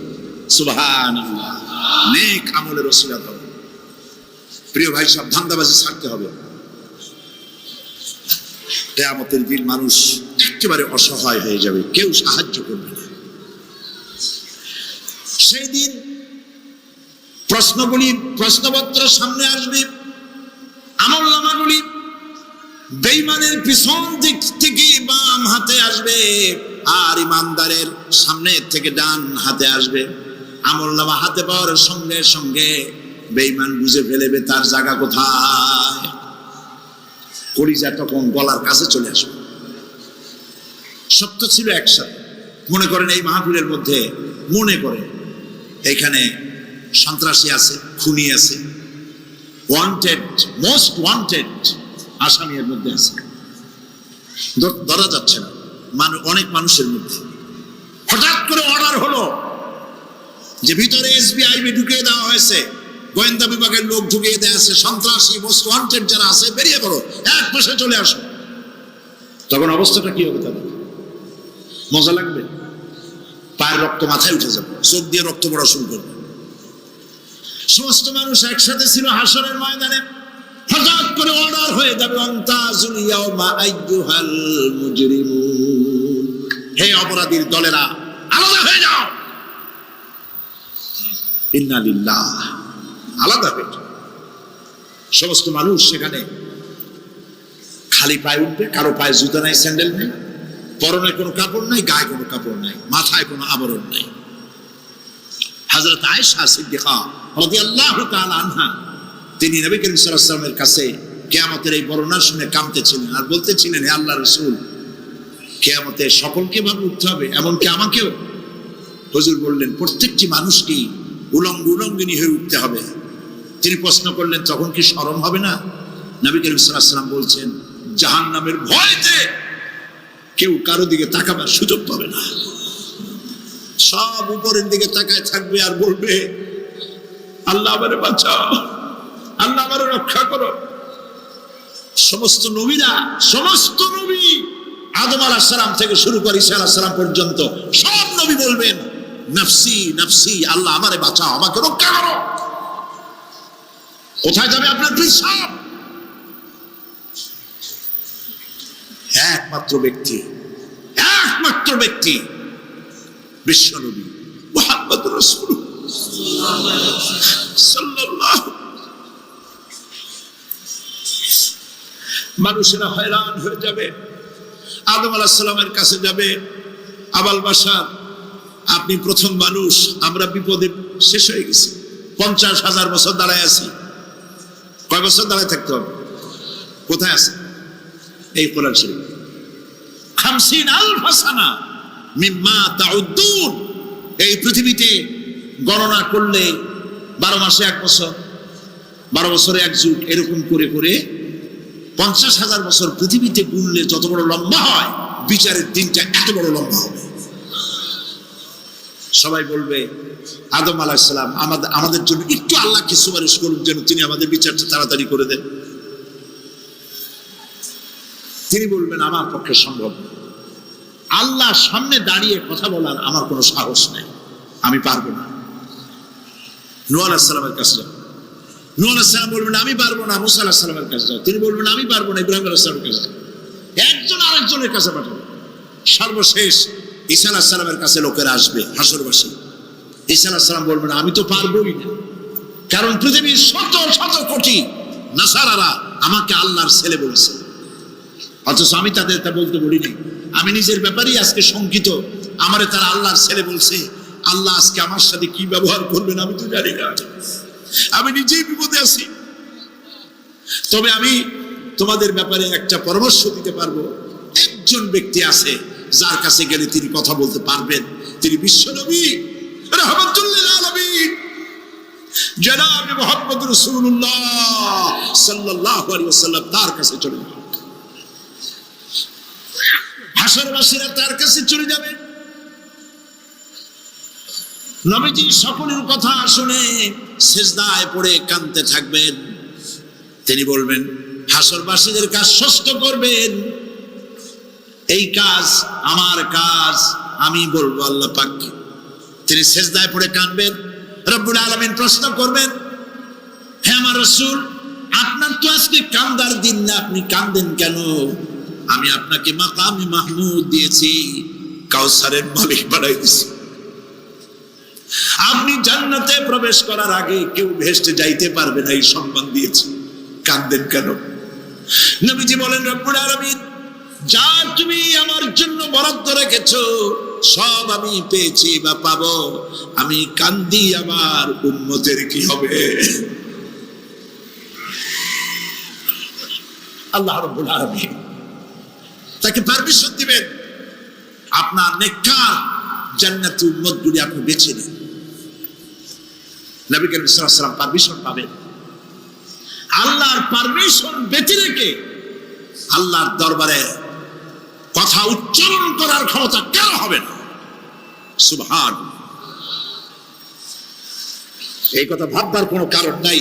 অমুক বিশ্বের অনেক মুরিদ আছে, সব মুরিদ টুরিদ নিয়ে নারায়ে তাকবীর জিন্দাবাদ, পীর সাহেব জিন্দাবাদ, এই সমস্ত বাদ বোধ কামে লাগবে না। ওয়া কুল্লুহুম ইয়াতি ইয়াউমাল কিয়ামাতি ফারদা। কিয়ামতের দিন প্রত্যেককে একজন একজন করে আসতে হবে আল্লাহর দরবারে। আল্লাহ বলেছেন, একজন একজন একজন, মিছিল করার উপায় নেই। আল্লাহ রাব্বুল আলামিনের দরবারে হাজির হয়ে যাবে সেই কঠিন হাসরের ময়দানে বাঁচার জন্য। নবীজি দোয়া শিখায় দিয়েছেন, দোয়া করো, আল্লাহুম্মা হাসিবনি হিসাবান ইয়াসীরা।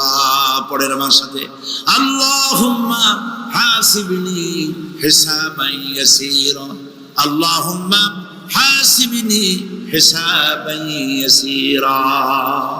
আল্লাহ তুমি আমার সহজ হিসাব নাও। নবী করিম সাল্লাল্লাহু আলাইহি ওয়াসাল্লাম নিজেই দোয়া করেছেন। চিন্তা করেন, আল্লাহ পাক নিজে, আল্লাহ তাআলা তিনি নিজে প্রশ্ন করবেন এবং পাপগুলি দেখাই দেবেন, এই সব পাপ করছো। মানুষ, আল্লাহর বান্দা ভয় চোটে কলজা গলা দিয়ে বেরিয়ে যেতে থাকবে, বেরিয়ে যেতে চাইবে, তার বাষ্পরুদ্ধ হয়ে আসবে, বলতে থাকবে, আল্লাহ আমি করে ফেলেছি, আমি মাপ চাই, তোমার কাছে ক্ষমা ভিক্ষা চাই। আল্লাহ রাব্বুল আলামিন বান্দার কাকুতি বিরুচির দিকে লক্ষ্য করে বলবেন, বান্দারে আমি তোকে ক্ষমা করে দিলাম। এটাই হলো হিসাব, সহজ হিসাব। এই সহজ হিসাব কার কিসমতে আছে, কার কিসমতে নাই, আমরা কেউ জানি না। এই দুনিয়াটাকে আল্লাহ পাক বানাইছিলেন পরীক্ষা নেওয়ার জন্য। কি জন্যে? পরীক্ষা নেওয়ার জন্য। পরীক্ষায় যার যে বয়স এখন আছে, এখানে আমার যা বয়স, আপনার যা বয়স, এই বয়সে যা যা করছি এখন হিসাব করেন। ছোটবেলায় কই মাছের কাঁচা গলার মধ্যে ঢুকছিল, তখন ক্লাস 2-তে পড়ি। এরকমের একটা ঘটনা মনে আছে কিনা? মনে নাই? অন্যের বাড়ির আম পাড়তে গিয়া বাড়িওয়ালার সামনে পড়ছিলেন, 2টা থাপ্পড় দিয়েছিল। এইসব কথা মনে আছে না? আছে কিনা? এই ছোট্ট ছোট্ট কথাগুলি, কোন পুকুর পাড়ে আসার খাইছিলাম, কেডা মারছিল, সেই ছোট্টবেলা থেকে এই পর্যন্ত এই ছোট্ট কথাগুলি যদি মনে থাকে, তাহলে বড় বড় পাপ কি কি করছেন তা মনে নাই। তাহলে নিজের হিসাব নিজে করো। কিয়ামতে আল্লাহ পাক আমলনামা হাতে দিবেন, বলবেন, পড়ো, ইকরা কিতাবাক, পড়ো তোমার আমলনামা। তুমি তোমার হিসাবের জন্য আজকে তুমি নিজেই যথেষ্ট। পড়ে দেখো কি করছো। ইন্না লিল্লাহি ওয়া ইন্না ইলাইহি রাজিউন। হযরত ওমর ফারুক রাদিয়াল্লাহু তাআলা আনহু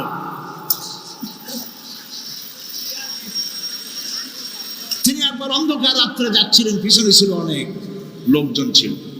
হাঁটতে হাঁটতে তিনি প্রশ্ন করলেন, আচ্ছা তোমাদের মধ্যে কি কেউ আছে এমন বলতে পারো যে কোরআন শরীফের মধ্যে সব থেকে হতাশাব্যঞ্জক আয়াত কোনটি? একজন জবাবে বললেন, অন্ধকার, পিছনে অন্ধকারের মধ্যে পিছন থেকে একজন জবাব দিল, ফামান ইয়ামাল মিসকালা যাররাতিন খায়রান ইয়ারা ওয়া মান يعمل مثقال ذرة شرا يره।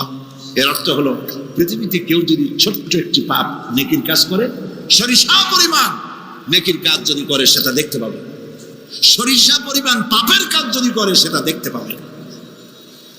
ওমর রাদিয়াল্লাহু তাআলা কাঁদতেছিল, কিয়ামতে সব নেকি আর পাপ যা যা করছি সব দেখানো হবে। ইন্না লিল্লাহি ওয়া ইন্না ইলাইহি রাজিউন। আল্লাহ তুমি মাফ করে দাও আমাদেরকে, আমরা বলি আমিন। কতক্ষণ হাঁটার পরে তিনি প্রশ্ন করলেন, আচ্ছা মুমিনদের জন্য কোরআনের মধ্যে সবথেকে আশাব্যঞ্জক কোন আয়াত কি আছে? পেছন থেকে আওয়াজ এলো, মুমিনদের জন্য আশাব্যঞ্জক একটি আয়াত আল্লাহ রাব্বুল আলামিন কোরআনের মধ্যে দিয়েছেন, সেটি হচ্ছে লা তাকনাতু মির রাহমাতিল্লাহ। আমার রহমত থেকে, আল্লাহর রহমত থেকে হতাশ হয়েও না, নিরাশ হয়ে যেও না। অর্থ হচ্ছে আমরা পাপ করেছি, আমরা সবাই গুনাহগার কিনা বলেন? স্বীকার করি আমরা সবাই গুনাহগার কিনা? সবাই গুনাহগার। এই গুনাহগার মানুষগুলি যদি গুনাহে তওবা করে, গুনার জীবনে করব না তওবা করে কেউ যদি আল্লাহর রহমতের দিকে এক বিঘত অগ্রসর হয়, হাদিসে কুদসির ভিতরে এসেছে আল্লাহ পাক বলেন আমি আমার ওই বান্দার দিকে এক হাত আগায়া যাই। কোন বান্দা যদি গুনাহ তওবা করে আর যদি গুনাহ না করে আমার দিকে যদি হেঁটে আসে, আমার রহমত বান্দার দিকে দৌড়াইয়া যায়। আল্লাহর গজবের চাইতে রহমত বেশি। বান্দা তোমার গুনাহ যদি আকাশ সমান হয়, আল্লাহর তোমার গুনাহ যদি পাহাড় সমান হয়, আল্লাহর রহমত আকাশ সমান। তোমার গুনাহ যদি আকাশ সমান হয়, আল্লাহর রহমত তার আরশে আজিম ছেয়ে গেছে। সুবহানাল্লাহ। মাপ চাও, ক্ষমা চাও, তওবা করো, জীবনে গুনাহ আর করবে না। যে ব্যক্তি তওবা করবে, গুনাহ থেকে বাঁচবে, আল্লাহ তাদেরকে রক্ষা করবে। প্রিয় ভাইয়েরা, এই দুনিয়ার জিন্দেগিতে পৃথিবীর মহব্বতে আমরা পাগল হয়ে গেছি। সবাই শুধু টাকা টাকা, টাকা ছাড়া দুনিয়াটা ফাঁকা। দুনিয়া কা মজা লে লো, দুনিয়া তোমারি হ্যায়। একে যত মহব্বত করবেন আল্লাহর রহমত থেকে তত দূরে চলে যাবেন, আর এই দুনিয়ার উপরে যত লাথি মারবেন আল্লাহর দিকে তত আগায় যাবেন। খালি টাকা চাই, টাকা টাকা। বাড়ি একটা আছে আরো 6টা চাই, দোকান 5টা আছে আরো 7টা চাই, গাড়ি একটা আছে আর 50টা চাই। এই চাই আর চাই, খাই আর পাই, এই করতে করতে মানুষের জীবন শেষ হয়ে যায়। আহারে, একেবারে খালি হাতে চলে গেল। ইন্ডাস্ট্রি পড়ে থাকলো, বাড়ি পড়ে থাকলো, গাড়ি পড়ে থাকলো, 3খান কাপড় নিয়ে আর চলে গেল গর্তের মধ্যে। আহারে, ছেলে মেয়ে বউ চোখের একটু পানি ফেলাইলো ওই দিন, আর কিচ্ছু না, কবরের মধ্যে রেখে দিল। এখন কবরের ভিতরে ফেরেশতা চলে এসেছে। বেঈমান হয়ে যদি মারা যেয়ে থাকে, ঈমান নিয়ে মরে নাই, বেঈমান হয়ে মারা গেছে, কলেমা মনে আসে নাই, জিজ্ঞেস করা হবে মান রাব্বুকা মা দীনুকা মান নাবিয়ুকা, কে তোমার রব, কি তোমার দিন, কে তোমার নবী? বেঈমান বলবে হায় হাতা লা আদরি, জানি না। নাউযুবিল্লাহ, বলে নাউযুবিল্লাহ, জানি না। এখানে আপনি মুখস্থ করে গেলেই যে ওখানে জবাব দিতে পারবেন এমনটি হবে না। আমল আমল করতে হবে, আমল তৈরি করতে হবে। আমল মানে কিন্তু এইটা না যে আপনি বসে বসে তসবিহ পড়বেন, এটা লোকের আমল করে। যে লোকটা খুব আমলদার, খুব আমল করে। আমলের ইংরেজি হচ্ছে ওয়ার্ক, বাংলা হলো কাজ। তো কেউ বসে বসে কোনো কাজ নাই, তসবিহ টিপতেছে, এটা আমল হইল? আপনার সমস্ত কাজগুলি হতে হবে আল্লাহরে খুশি করার জন্য। দোকানদারি করবেন আল্লাহরে খুশি করার জন্য করবেন। আচ্ছা, ওখানে পরে আসতেছে। কবরের ভিতরে জবাব দেবে আমি কিছু জানি না। কিছুই যখন জানলো না, শাস্তি শুরু হয়ে যাবে। সিজ্জিনে তার রূহ রাখা হবে, এ মাটির দেহ মাটির সঙ্গে মিশে যাবে। কবরের মধ্যে কোনো প্রচন্ড শাস্তি বা জাহান্নামের আগুন ইত্যাদি দিয়েছি, প্রচন্ড কোনো শাস্তি হবে না। শাস্তি হবে কবর আযাব, আযাবুল কবর হক, আযাবের কবর হবে, তবে জাহান্নামের শাস্তি মতো হবে না। আসামি কনভিক্টেড না হওয়া পর্যন্ত, বিচার না হওয়া পর্যন্ত যেমন ফালায় রাখে জেলখানার কোন রুমে বা হাজতখানায়, ওই রকম সিজিন নামক একটা জায়গা আছে, ওইখানে রেখে দেবে। শাস্তি হবে কিসের উপরে? রুহের পরে। অনেকে মনে করে যে কবর হলো ওই শুধু মাটির মধ্যে ওইটা, কিন্তু এইটার নাম শুধু কবর না। মানুষের জীবনের 4টে স্তর। কয়টা স্তর? একটা হলো আলমে আরওয়াহ, আরেকটি হচ্ছে আলমে আজসাম অথবা আলমে আসবাহ, আরেকটি হচ্ছে আলমে বারজাখ, আরেকটি হচ্ছে আলমে আখিরাত। কয়টা হলো? 4টা। আলমে আরওয়াহ রুহের জগৎ, যেখান থেকে আমরা আসছি। আর আলমে আজসাম বা আলমে আসবাব হলো বস্তু জগৎ, যেখানে আমরা আছি। এরপরে মৃত্যু থেকে শুরু করে কিয়ামতের দিন পর্যন্ত যে সময়টা, এই সময়টার নাম হলো আলমে বারজাখ। বারজাখ শব্দের অর্থ হলো জবনিকা, পর্দা, স্ক্রিন, একটা পর্দার আড়ালে নিয়ে যাওয়া হবে। এরপরে হবে আলমে আখিরাত, যেখানে জবাবদিহির জন্য সকলকে উঠতে হবে। শাস্তি হবে রুহের উপর। এখন আপনি বলবেন যে রুহের শাস্তি হয় কেমনে? রুহ তো দেখা যায় না। রুহ কি দেখা যায়? রুহ সম্পর্কে প্রশ্ন করা হয়েছে, ওয়ায়াসআলুনাকা আনির রূহ কুলির রূহু মিন আমরি রাব্বি। নবী, আপনাকে প্রশ্ন করা হয় রূহ কি জিনিস, আপনি বলুন রূহ হচ্ছে আল্লাহ পাকের একটি অর্ডার। তো এই অর্ডার, একটি হুকুম, যার কোনো আকার নাই, এইটারে আল্লাহ শাস্তি কেমনে দেবে? এই শাস্তি আপনি এই দুনিয়ায় বুঝতে পারবেন। হঠাৎ করে আপনার গ্রেফতারি পরোয়ানা জারি হয়ে গেছে, তখন একটা টেনশন ক্রিয়েট করে। এই শাস্তিটা কোথায় হয়? বডির উপরে না রুহের উপরে? রুহের উপরে হয়। ঘুমায় আছেন, স্বপ্নে দেখতেছেন বাঘে তাড়াইতেছে, বউ কাছে শোয়া, পুলিশে তাড়াইতেছে, বাঘে তাড়াইতেছে, সাপে তাড়াইতেছে, ঘেমে ভয়, আপনি ভয়তে ঘেমে হার্টবিট এত বাড়ছে, ঘুমের থেকে জেগে বউরে ধমকাচ্ছেন যে আমার বাঘে তাড়াইলো, তুমি একেবারে নাক ডেকে জন্মের মতো ঘুমাইতেছো। বউ তো টের পায়, ঠিক কিনা? এই যে বাঘে তাড়াইলো, পুলিশে তাড়াইলো, সাপে তাড়াইলো, ঘুমের মধ্যে কষ্টে ঘাম বেরিয়ে গেল, এই শাস্তিটা কিছু করে রইল। এটা আল্লাহ দেখাই দিলেন, মরার পরে এর থেকে মারাত্মক কঠিন শাস্তি রুহের উপরে হবে। তারপরে বডি বানানো হবে জাহান্নামে দেওয়ার জন্য। এগুলির ব্যাপারে আমি আলোচনা করেছিলাম চট্টগ্রামে বছর, সূরায়ে নাবার তাফসীর করেছিলাম। সূরায়ে নাবা, আম্মা ইয়াতাসাআলুন, 5 দিন তাফসীর করেছি। 31 জন হিন্দু খ্রিস্টান মুসলমান হয়ে গেছে এবার চট্টগ্রাম। নবী করিম সাল্লাল্লাহু আলাইহি ওয়াসাল্লাম বলেছেন, কেউ যদি দুনিয়ায় বেঁচে থাকা অবস্থায় কিয়ামতের দৃশ্য দেখতে চায়, সেজন্য সূরায়ে নাবা, সূরায়ে আত-তাকবীর, সূরায়ে নাজিআত, সূরায়ে আল-ইনফিতার, এই সূরাগুলি যেন পড়ে, তাহলে দুনিয়ায় জীবিত থাকা অবস্থায় কিয়ামতের দৃশ্য দেখতে পারবে। ঈমানদার ব্যক্তি, যে ব্যক্তি মরার সময় মুখে উচ্চারণ করতে পেরেছে লা ইলাহা ইল্লাল্লাহু মুহাম্মাদুর রাসূলুল্লাহ, জোরে সোরে পড়েন লা ইলাহা ইল্লাল্লাহ, লা ইলাহা ইল্লাল্লাহ, লা ইলাহা ইল্লাল্লাহ, লা ইলাহা ইল্লাল্লাহু মুহাম্মাদুর রাসূলুল্লাহ। কালিমা পড়ে মারা গেল। এরপরে কবরের ভিতরে মুনকার নাকির ফেরেশতা এসে হাজির হয়ে যাবে, প্রশ্ন করবে মান রব্বুকা। ঈমানদার ব্যক্তি বলবে রব্বি আল্লাহ। বলেন রব্বি আল্লাহ। আমার রব কে? আল্লাহ না, আল্লাহ। মোহব্বতের সাথে বলেন আল্লাহ। কেউ যদি হৃদয়ের গভীর কন্দর থেকে, কলিজার মধ্য দিয়ে, মনের মণিকোঠা থেকে একবার যদি গভীর রাত্রে জেগে একবার যদি বলে আল্লাহ, আল্লাহ পাক 70 বার সাড়া দিয়ে জিজ্ঞেস করেন, বান্দা কি চাও বলো, আমি হাজির। কি মজার নাম আল্লাহ! এর থেকে মজার নাম পৃথিবীতে নাই। এই মজা বেশি পাবেন তাহাজ্জুদের সময়। সুবহানাল্লাহ বলেন।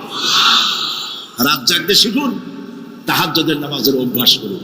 সমস্ত নবীদের উপরে তাহাজ্জুদ পড়া বাধ্যতামূলক ছিল।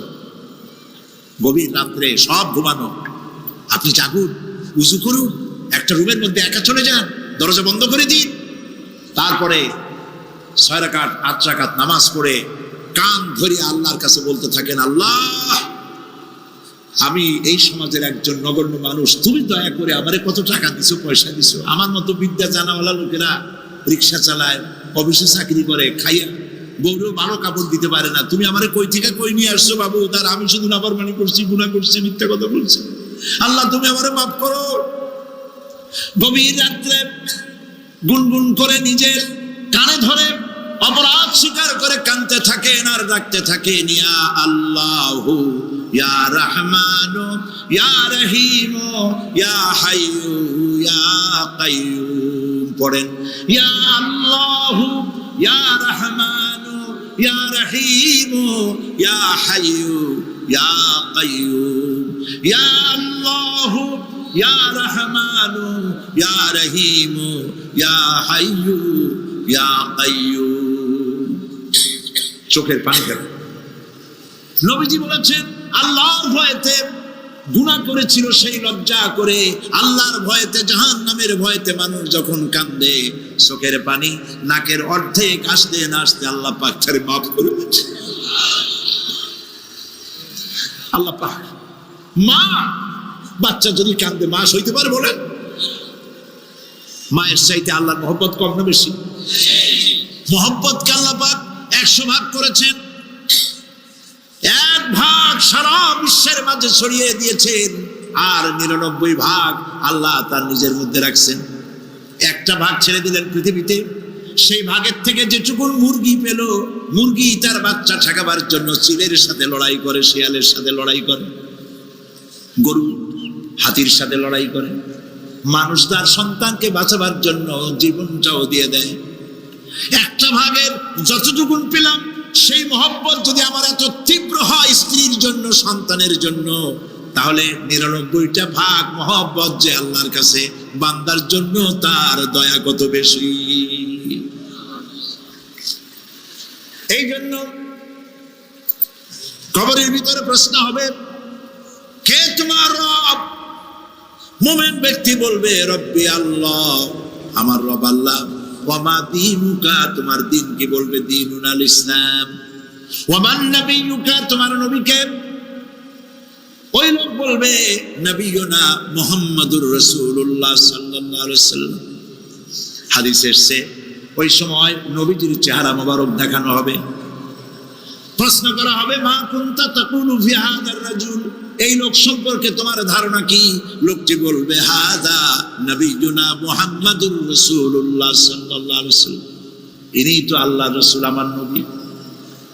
সঙ্গে সঙ্গে গায়েব থেকে আওয়াজ হবে, ফাফরিসু বিল জান্নাতি ওয়ালবিসু বিল জান্নাহ।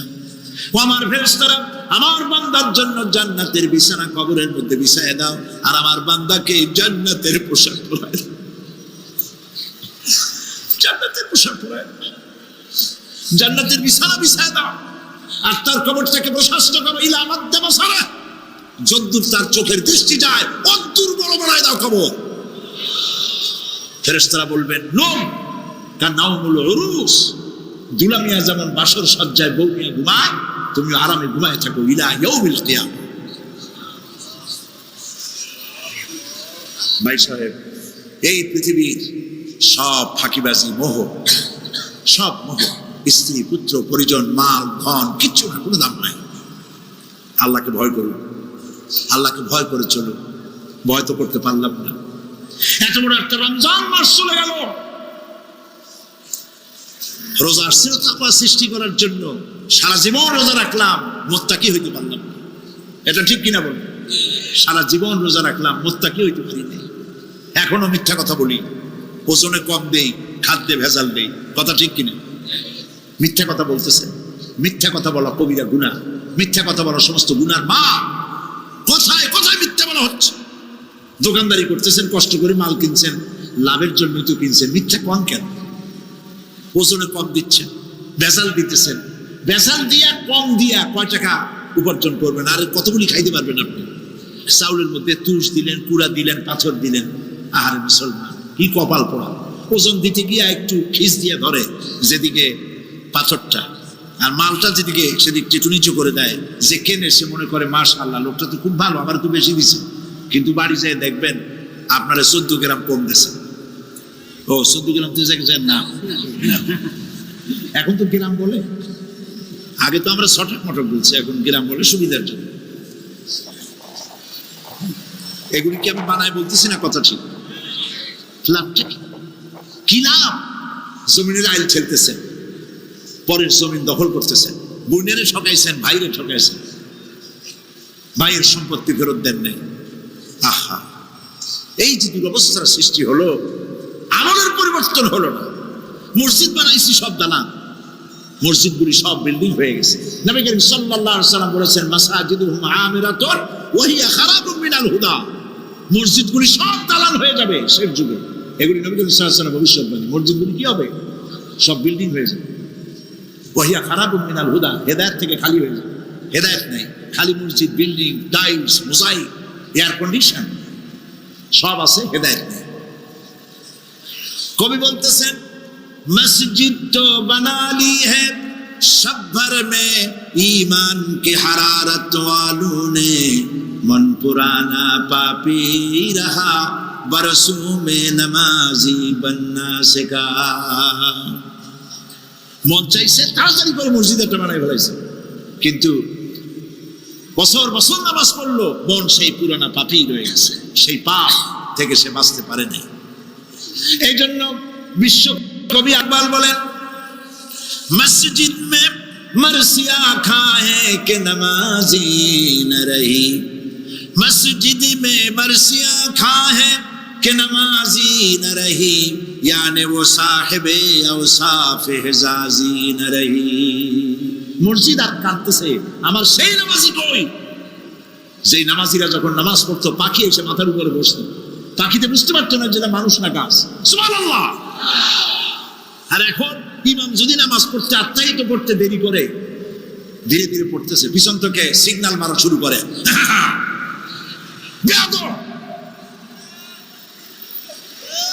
ইমাম যদি নামাজের মধ্যে, ইমামকে কখনো গলায় কাশি দিয়ে আপনি ডিকটেট করতে পারবেন না, বেয়াদবি, নামাজ নষ্ট হয়ে যাবে। অনেকে করে কিনা বল, ওর নিজেরটা শেষ হয়ে গেছে, এই জন্য ইমাম করে না কেন, সেই জন্য কাশি দেয়। এটা ফাজলামি করার জায়গা না। প্রিয় ভাই সব,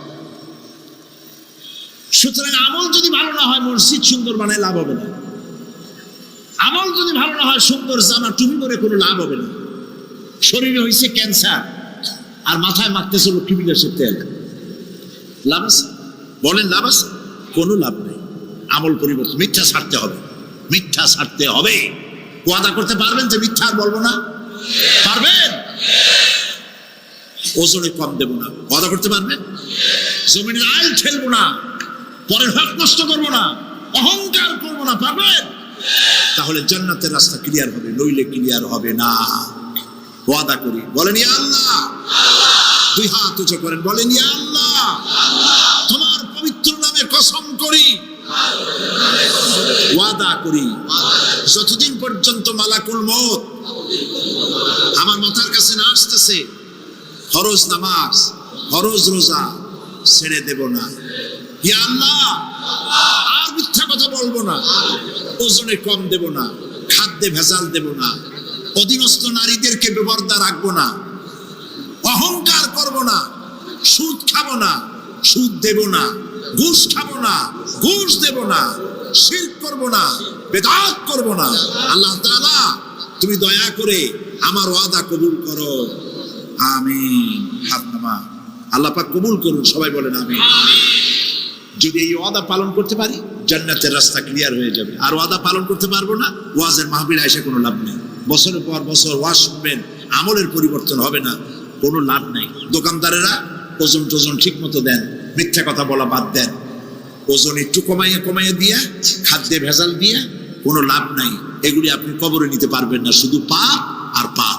কথা বুঝে আসছে আপনাদের? প্রত্যেকটি মানুষকে তাওহীদবাদী হতে হবে, শিরক মুক্ত হতে হবে। শিরক হলো মাজারগুলিতে গিয়ে মনের আশা আকাঙ্ক্ষা সেখানে বলা, এটি হচ্ছে শিরক। এই কাজ আপনারা করবেন না। কুমিল্লা কি মাজার আছে? আছে? কোন মাজারে যাবেন না, কোনদিন যাবেন না, কোন প্রয়োজন নাই। বিপদে পড়েছেন, উযু করবেন, মসজিদে চলে যাবেন, সুবহানাল্লাহ বলেন। মসজিদে গিয়ে 2 রাকাত কাজায়ে হাজাতের নামাজ পড়বেন, আল্লাহর কাছে কাঁদবেন। মাজারে যিনি শুয়ে আছেন বিশ্বাস করেন, কোরআন শরীফ আমার সামনে, বিশ্বাস করুন, যিনি কবরে শুয়ে আছেন আপনাকে 4 পয়সার উপকার করতে পারবে না। মাঝখানে আপনি শিরকের গোলামি আল্লাহর দরবারে হাজির হবেন। মাজারে টাকা দিবেন না, পয়সা দিবেন না, মানত করবেন না। মাজার একটা ব্যবসা। মাজার আজকাল কি? মাজার আর রস সব ব্যবসা। আপনারা এইসব কাজে যাবেন না। আগরবাতি, মোমবাতি, চাদর দেওয়া, মশারি দেওয়া, এগুলো মুসলমানের কাজ না। হিন্দু, খ্রিস্টান, বৌদ্ধ যা করে আমরা কি তা করতে পারি? জোরে বলেন, পারি? কবরে যদি একটু চিন্তা করেন ভাইরা, মাথাটা একটু খাটান, কবরে যদি চাদর দেওয়াই লাগে তাহলে রাসূল করিম সাল্লাল্লাহু আলাইহি ওয়াসাল্লামের কবরের উপরে সোনার সুতা দিয়ে চাদর দেওয়া উচিত ছিল। তুলার সুতা না, সোনার সুতা। আর ওই রকমের দেওয়ার সিস্টেম হলে উম্মতেরা সোনার সুতা না, নিজের বুক নিজে ভাইয়া কলিজা পার করে রাসূলুল্লাহর কবরের উপর দিয়ে দিত। নবীর পরে সম্মান সাহাবায়ে কেরামদের কবরের উপরে চাদর নাই, আগরবাতি নাই, মোমবাতি নাই, গোলাপ পানি নাই, গম্বুজ নাই। মাজার একটা হইছে, সেটার গম্বুজ বানাইতে হবে। কেন গম্বুজ বানাবে? দরকারটা কি? তওবা করুন, জিন্দেগিতে আর কোনোদিন মাজারে কোনো সাহায্য করবেন না, 1 পয়সাও না। টাকা পয়সা দিবেন, টাকা পয়সা দিবেন, এতিমকে দিবেন, ভিক্ষুককে দিবেন, বিধবাকে দিবেন। পরীক্ষা দিতে পারে না, ফি দিতে পারে না, পরীক্ষা দিতে পারছে না, ওরে দেন। বাড়িতে চাল নাই, পানি পড়ে, ওরে দেন। অন্ধ মানুষকে দেন, লুলাকে দেন, এতিমখানায় দেন, মাদ্রাসাকে দেন, টিউবওয়েল বানায় দেন যেখানে পানি নেই। এই সব কাজ করেন, সব হবে। সুবহানাল্লাহ। মাজারে, কোন মাজারে, আজকের মাহফিলে যত লোক হাজির হয়েছেন, কোন মাজারে কোন টাকা পয়সা, আগরবাতি, মোমবাতি, চাদর জিন্দেগিতে দেবেন না। কারা দেবেন না? হাত উঁচু করে দেখেন। আলহামদুলিল্লাহ। হাত নামান, হাত নামান। এরপরে থামেন। এরপরে দেশে আজ অশ্লীলতার সয়লাব আমরা দেখতে পাচ্ছি। গতকালও আলোচনা করেছি। গত 5 বছর যারা ক্ষমতায় ছিলেন, অভিনয় নিয়ন্ত্রণ আইন তারা তুলে ফেলেছিলেন। অভিনয় নিয়ন্ত্রণ একটা আইন ছিল, কতদূর অভিনয় করা যাবে, একটা মেয়ে তার কাপড় কতটা কমাইতে পারবে, নাচে গানে অভিনেতা অভিনেত্রী একসাথে কতটা জড়াজড়ি করতে পারবে, এর একটা নিয়ম কানুন আগের থেকে ছিল। সেই নিয়ম কানুন ওই 5 বছরে তারা আইন পাশ করে নিয়ন্ত্রণ আইনটা তুলে দিয়েছে। ফলে কাপড়েরও বালাই নাই, আর জড়াজড়ির এমন সব ছবি যা কোনো মানুষের দেখার কোনো উপায় নাই, যেগুলি দেখলে চোখ সাবান দিয়ে ধোয়া লাগে। নাউজুবিল্লাহ বলেন। বাংলাদেশ সুপ্রিম কোর্ট, বর্তমান সরকারের আমলে বাংলাদেশ সুপ্রিম কোর্ট সুবুটো আইন জারি করেছে, যে সমস্ত অশ্লীল ছবি করা যাবে না, অশ্লীল পোস্টার লাগানো যাবে না। আমি গতকাল এখানে বলেছি, কুমিল্লার ডিসি সাহেবকে আমি গত রাত্রে তার সঙ্গে আমি কথা বলেছি, তিনি একমত হয়েছেন। কুমিল্লার কোন দেওয়ালে সিনেমার অশ্লীল পোস্টার থাকতে পারবে না। সিনেমা ব্যবসায়ীদের বলে দিবেন, আপনারাও বলে দিবেন তাদেরকে, সিনেমার ব্যবসা করো, অশ্লীল ছবি দেখাইতে পারবে না। বাইরে লেখা থাকবে একটার ভিতরে কাটপিস দেখাবা ইংলিশ ছবি। এই হারাম ব্যবসা, সিনেমার ব্যবসা যারা করে ওদের মতো কপাল পোড়া আকাশের নিচে জমিনের উপরে আর নাই। কারণ কি জানেন? কারণ কি? আর বাবা থামো। কারণ কি সেটা শোনে। কারণ হচ্ছে, মসজিদ যে বানাইলো, ওই মসজিদে যতদিন নামাজ হবে, জিকির হবে, তেলাওয়াত হবে, কিয়ামত পর্যন্ত যে পয়সা দিছিল সে সওয়াব পাবে। আর সিনেমা যে বানাইলো, সিনেমা দেখিয়া এরকম বই কি কুমিল্লা আসছে, এমন একটা লোকেরা বলাবলি করতেছে, সুবহানাল্লাহ, এমন একটা ছবি আসছে, যারাই দেখলো সব উমরা করতে রওনা হয়ে গেছে। এমন ছবি আসছে যা দেখিয়া সমস্ত মানুষ তাহাজ্জুদ পড়া শুরু করছে। এরকম হয়েছে। যত ছবি আসলো, ছবি দেখলো, পরের মেয়ে কেমনে হাইজ্যাক করবে, কেমনে ব্রিফকেসের মধ্যে বন্দুক রাইফেল এগুলি ভেঙে ছিল থুইয়া 10 তলার গ্লাস ভাঙ্গে লাভ দিয়ে পড়ে খালের মধ্যে পড়ে নদীর মধ্যে দিয়ে ফুড়ে উঠে পাহাড়ের উপর দিয়ে পরের মেয়ে নিয়ে দৌড় দিল। সেই সব সন্ত্রাসী ডাকাত সেনাকার বদমাশ তৈরি করা হয়, ঠিক না বলো? এই সিনেমা যারা বানাইছো কান খুলে শোনো, এই সিনেমা যারা দেখতে আসলো, জোহরের নামাজ গেল, মাগরিবের নামাজ গেল, আসর গেল, এশার নামাজও গেল, ঠিক কিনা? এতগুলো নামাজ গেল, আর তারপরে চরিত্র নষ্ট করলো, চরিত্র নষ্ট করে ফিলসিমিন খাইলো, এরপরে চুরি করলো, ডাকাতি করলো, সন্ত্রাস করলো, জেনা করলো।